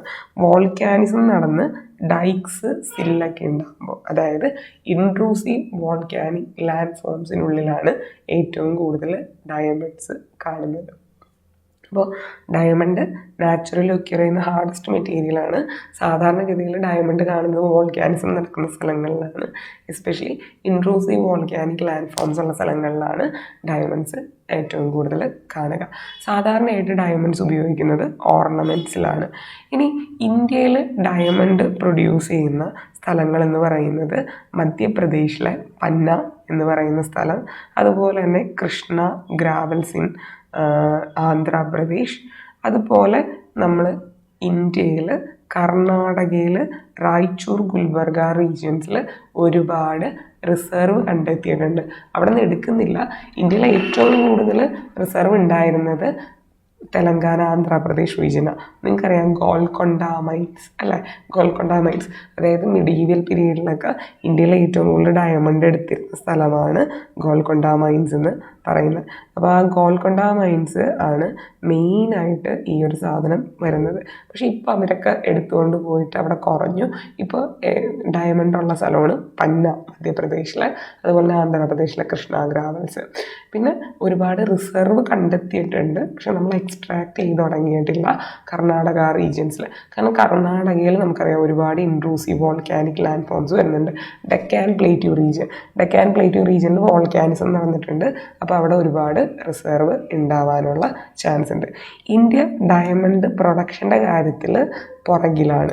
ഇന്ത്യയിൽ ഡയമണ്ട് പ്രൊഡക്ഷൻ കുറവാണ്. പക്ഷേ India is famous for diamond കട്ടിങ്ങിനും പോളിഷിങ്ങിനുമാണ് ഇന്ത്യ ഫേമസ് ആയിട്ടുള്ളത്. ഇന്ത്യയിൽ ഡയമണ്ട് കട്ടിങ്ങും പോളിഷിങ്ങും നടക്കുന്ന സ്ഥലങ്ങളാണ് സൂരറ്റ്, നവസാരി, അഹമ്മദാബാദ്, പാലംപൂരൊക്കെ. ഗുജറാത്ത്, മഹാരാഷ്ട്ര റീജിയൻ, എസ്പെഷ്യലി ഗുജറാത്തിലാണ് ഏറ്റവും കൂടുതൽ ഡയമണ്ട് കട്ടിങ്ങും പോളിഷിങ്ങും നടക്കുന്നത്. ഇന്ത്യ പുറം രാജ്യത്തു നിന്ന് ഡയമണ്ട് ഇങ്ങോട്ടേക്ക് ഇമ്പോർട്ട് ചെയ്തിട്ട് ഇവിടെ അത് പോളിഷ് ചെയ്ത് കട്ട് ചെയ്തെടുക്കുകയാണ് ചെയ്യുന്നത്. ഇന്ത്യയിൽ ഡയമണ്ട് മാർക്കറ്റ് ലീഡിങ് ആണ്. കാരണം എന്താണെന്ന് വെച്ച് കഴിഞ്ഞാൽ, ഒന്നാമത്തെ കാര്യം ഇന്ത്യ പ്രൊഡ്യൂസ് ചെയ്യുന്നില്ലെങ്കിലും സ്കിൽഡ് ലേബർ ഇന്ത്യയിൽ അവൈലബിൾ ആണ്. ഇതൊരു സ്കിൽഡ് ലേബറാണ്. ഡയമണ്ടിൻ്റെ വില നിശ്ചയിക്കുന്നത് ബേസിക്കലി ഡയമണ്ടിൻ്റെ ക്വാളിറ്റി അല്ല, കട്ടിംഗ് ആണ്. കട്ടിങ് കൂടുന്നതനുസരിച്ച് ഡയമണ്ടിൻ്റെ വില കൂടിക്കൊണ്ടിരിക്കും. കട്ടിങ്ങും പോളിഷിങ്ങുമാണ് ഡയമണ്ടിൻ്റെ വില നിശ്ചയിക്കുന്നത്. അപ്പോൾ ഇതൊരു സ്കിൽഡ് ലേബറാണ്. ഈ സ്കിൽഡ് ലേബർ ഇന്ത്യയുടെ ഗുജറാത്ത് റീജിയനിൽ ഒരുപാട് അവൈലബിൾ ആണ്. രണ്ടാമത്തെ കാര്യം എന്ന് പറയുന്നത്, ഇന്ത്യയിൽ ഇതിനുള്ള വലിയ ഹ്യൂജ് മാർക്കറ്റ് ഉണ്ട്. വേൾഡിലെ ബാക്കിയുള്ള നേഷൻസ് ഒന്നും ഇത്രയും ഓർണമെൻറ്റ്സ് യൂസ് ചെയ്യില്ല. വേൾഡിൽ ഏറ്റവും കൂടുതൽ ഓർണമെൻറ്റ്സ് യൂസ് ചെയ്യുന്ന രാജ്യമാണ് ഇന്ത്യ. അപ്പോൾ ഇന്ത്യയിലെ ഓർണമെൻറ്റ് മാർക്കറ്റ് അത്രയും ഫേമസ് ആണ്. ഈ രണ്ട് ഫാക്ടേഴ്സ് കൊണ്ടാണ് ഇന്ത്യയിൽ ഡയമണ്ട് ഇൻഡസ്ട്രി ഫ്ലറിഷ് ചെയ്യപ്പെടുന്നത് എന്നൊന്ന് ഓർത്തിരിക്കുക. ഓക്കെ, അപ്പോൾ ഇനി അടുത്തതാണ് നമുക്ക് നോക്കാനുള്ളത് ജിപ്സം. അപ്പോൾ ജിപ്സം എന്ന് പറയുന്നത് actually hydrated sulphate of calcium സൾഫേറ്റിനെയാണ് ജിപ്സം എന്ന് പറയുന്നത്. കാൽസ്യം സൾഫേറ്റിൽ വെള്ളം ഒഴിച്ച് കഴിയുമ്പോഴാണ് അത് ജിപ്സമായി മാറുന്നത്. ജിപ്സം ഒരു ഒപ്പേക്കോ ട്രാൻസ്പാരൻറ്റ് മെറ്റീരിയലോ ആയിരിക്കാം. അപ്പോൾ ജിപ്സം ഏറ്റവും കൂടുതൽ കാണുന്നത് അല്ലെങ്കിൽ ജിപ്സം സാധാരണ നമ്മൾ കണ്ടുവരുന്നത് ലൈംസ്റ്റോൺ, സാൻഡ്സ്റ്റോൺ, ഷെയിലിൻ്റെ ഒക്കെ കൂടെയാണ്. അപ്പോൾ എന്താണ് ജിപ്സത്തിൻ്റെ ഉപയോഗം? ജിപ്സം എന്ന് പറയുന്നത് ഫെർട്ടിലൈസർ ഇൻഡസ്ട്രിയിൽ അമോണിയം സൾഫേറ്റ് ഉണ്ടാക്കാനായിട്ട് ഉപയോഗിക്കാറുണ്ട്. അതുകൂടാതെ സിമൻറ്റ് ഇൻഡസ്ട്രിയിൽ സിമൻറ്റിൻ്റെ ഒപ്പം ആഡ് ചെയ്യാറുണ്ട്. ഇത് കൂടാതെ പ്ലാസ്റ്റർ ഓഫ് പാരീസ് ഉണ്ടാക്കാൻ സെറാമിക് ഇൻഡസ്ട്രിയിൽ പൊട്ടുന്ന പ്ലേറ്റുകൾ ഉണ്ടല്ലോ അതുണ്ടാക്കാനായിട്ട് പ്ലാസ്റ്റിക് ഒക്കെ പ്രൊഡ്യൂസ് ചെയ്യാനായിട്ട് നമ്മൾ ഉപയോഗിക്കുന്നുണ്ട്. അപ്പോൾ ജിപ്സം എന്ന് പറയുന്നത് ഒരു ഇമ്പോർട്ടൻ്റ് ആയിട്ടുള്ള മിനറലാണ്. ഇത് ആക്ച്വലി കാൽസ്യം സൾഫേറ്റ് ആണ്. ഹൈഡ്രേറ്റഡ് കാൽസ്യം സൾഫേറ്റ്, അതായത് കാൽസ്യം സൾഫേറ്റ് വെള്ളം ഒഴിച്ചാൽ അത് ജിപ്സമായിട്ട് മാറും. ഒപ്പേക്ക് ആയിട്ടുള്ള ജിപ്സം ഉണ്ട്, ട്രാൻസ്പാരൻ്റ് ആയിട്ടുള്ള ജിപ്സവും ഉണ്ട്. ഇത് മെയിൻലി കാണുന്നത് ലൈംസ്റ്റോൺ, സാൻഡ്സ്റ്റോൺ, ഷെയിൽ പോലെയുള്ള വസ്തുക്കളുടെ ഒപ്പമാണ്. ഇനി ഫെർട്ടിലൈസർ ഇൻഡസ്ട്രിയിൽ അമോണിയം സൾഫേറ്റ് ഉണ്ടാക്കാനാണ് നമ്മൾ ജിപ്സം ഉപയോഗിക്കുന്നത്. ഏകദേശം 4 to 5% സിമെൻറ്റിൽ നമ്മൾ ആഡ് ചെയ്ത് കൺസ്ട്രക്ഷൻ പർപ്പസിന് വേണ്ടി നമ്മൾ ഉപയോഗിക്കാറുണ്ട്. അതൊന്ന് ഓർത്തിരിക്കുക. ദെൻ ഇത് പ്ലാസ്റ്റർ ഓഫ് പാരീസ് ഉണ്ടാക്കാൻ, സെറാമിക് ഇൻഡസ്ട്രീസിൽ ടൈൽസ് ഉണ്ടാക്കാൻ, പ്ലാസ്റ്റിക്സ് ഉണ്ടാക്കാനെല്ലാമായിട്ട് നമ്മൾ ഉപയോഗിക്കാറുണ്ട്. ഇനി ഇത് നമ്മൾ പറഞ്ഞു, അതായത് നമ്മുടെ പ്ലാസ്റ്റർ ഓഫ് പാരീസ് ഉണ്ടാക്കാൻ ഉപയോഗിക്കുമെന്ന് പറഞ്ഞു. ശരിക്കും പറഞ്ഞു കഴിഞ്ഞാൽ കൺസ്ട്രക്ഷൻ ഇൻഡസ്ട്രീസിൽ ഇപ്പോഴത്തെ വീടുകളിലൊക്കെ നമ്മൾ ജിപ്സം സീലിംഗ് ഒക്കെ കണ്ടിട്ടുണ്ടാകും അല്ലേ. അപ്പോൾ ആ സംഭവത്തിന് വേണ്ടി കൺസ്ട്രക്ഷൻ ഇൻഡസ്ട്രിയിൽ ഇപ്പോൾ വലിയ തോതിൽ ഉപയോഗിക്കുന്നുണ്ട്. ഇനി വളരെ പ്രധാനപ്പെട്ടൊരു കാര്യം UPSC ചോദിക്കുക ഇതായിരിക്കും: ജിപ്സം അഗ്രികൾച്ചറൽ ഉപയോഗിക്കും. എന്തിനു വേണ്ടിയിട്ടാണ് അഗ്രികൾച്ചറൽ മേഖലയിൽ ജിപ്സം ഉപയോഗിക്കുന്നത്? ജിപ്സം ആഡ് ചെയ്ത് കഴിഞ്ഞാൽ മണ്ണിൻ്റെ അസിഡിറ്റി കുറയും. അസിഡിക് സോയിലിൻ്റെ അസിഡിറ്റി മാറ്റാൻ ജിപ്സം ഉപയോഗിക്കാറുണ്ട്. രണ്ടാമത്തെ റീസൺ എന്ന് പറയുന്നത് ജിപ്സം സോയിലിൽ ആഡ് ചെയ്ത് കഴിഞ്ഞാൽ സോയിലിൻ്റെ വാട്ടർ റീടെൻഷൻ കപ്പാസിറ്റി കൂടും. മൂന്നാമത്തെ കാരണം അതിൻ്റെ നൈട്രജൻ അബ്സോർപ്ഷൻ കപ്പാസിറ്റി കൂട്ടും. അപ്പോൾ ഇതൊന്ന് നോക്കി വെച്ചേക്കാം. UPSC ചോദിക്കുകയാണെങ്കിൽ ഈ ഒരു പെർസ്പെക്റ്റീവിലായിരിക്കും ചോദിക്കുക. അപ്പോൾ ജിപ്സം അഗ്രികൾച്ചറൽ മേഖലയിൽ എന്തിനൊക്കെ ഉപയോഗിക്കുന്നു? ഒന്ന് ഞാൻ പറഞ്ഞു, സോയിലിൻ്റെ അസിഡിറ്റി മാറ്റാൻ. 2 അഗ്രികൾച്ചറിൽ വാട്ടർ റിട്ടൻഷൻ കപ്പാസിറ്റി കൂട്ടാൻ. 3 നൈട്രജൻ ഫിക്സേഷന്. ഇനി രാജസ്ഥാനാണ് largest gypsum producer in India എന്ന് പറയുന്നത്. രാജസ്ഥാൻ കൂടാതെ തമിഴ്നാട്, ജമ്മു ആൻഡ് കാശ്മീർ, ഗുജറാത്ത്, ഉത്തർപ്രദേശ് മേഖലകളിലും ജിപ്സം പ്രസൻറ്റ് ആണ്. അപ്പോൾ ഇതോടുകൂടി നമ്മുടെ റിസോഴ്സ് ജോഗ്രഫി എന്ന ടോപ്പിക്കിൻ്റെ ഫസ്റ്റ് പാർട്ട് കഴിഞ്ഞു. എനിക്കറിയാം ഇത് അത്യാവശ്യം ലെങ്തി വീഡിയോയാണ്. നമ്മളെപ്പോൾ റിസോഴ്സ് ജോഗ്രഫി എടുത്താലും അങ്ങനെയായിരിക്കും. ഇത് ഈ ഒരു മേഖലയിൽ നിന്ന് ഏറ്റവും കൂടുതൽ മെയിൻസ് ക്വസ്റ്റ്യൻസ് ആണ് വന്നിരിക്കുന്നത്. പ്രിലിംസ് ക്വസ്റ്റ്യൻസ് വളരെ കുറവാണ്. പ്രിലിംസ് ക്വസ്റ്റ്യൻസ് ഞാൻ പറഞ്ഞ കാര്യങ്ങൾ ഊന്നി പഠിച്ചാൽ മതി പ്രിലിംസിന് വേണ്ടിയിട്ട്. അപ്പോൾ അടുത്ത ക്ലാസ്സിൽ നമുക്ക് എനർജി സെക്ടർ കാണാം. റിസോഴ്സ് ജോഗ്രഫിയിലെ തന്നെ ഒരു ഭാഗമാണ് എനർജി സെക്ടർ. അപ്പോൾ ആ ക്ലാസ്സിൽ നമ്മൾ കോള്, പെട്രോളിയം പോലുള്ള കാര്യങ്ങൾ ഡിസ്കസ് ചെയ്യും. അതുകൂടാതെ ഈ വർഷത്തെ കറണ്ട് അഫയേഴ്സിൽ വന്ന മേജർ മിനറൽസിനെ കുറിച്ചും നമ്മൾ ഡിസ്കസ് ചെയ്യും. അപ്പോൾ അടുത്ത ക്ലാസ്സിൽ കാണാം. അതുവരെ bye, thank you, take care.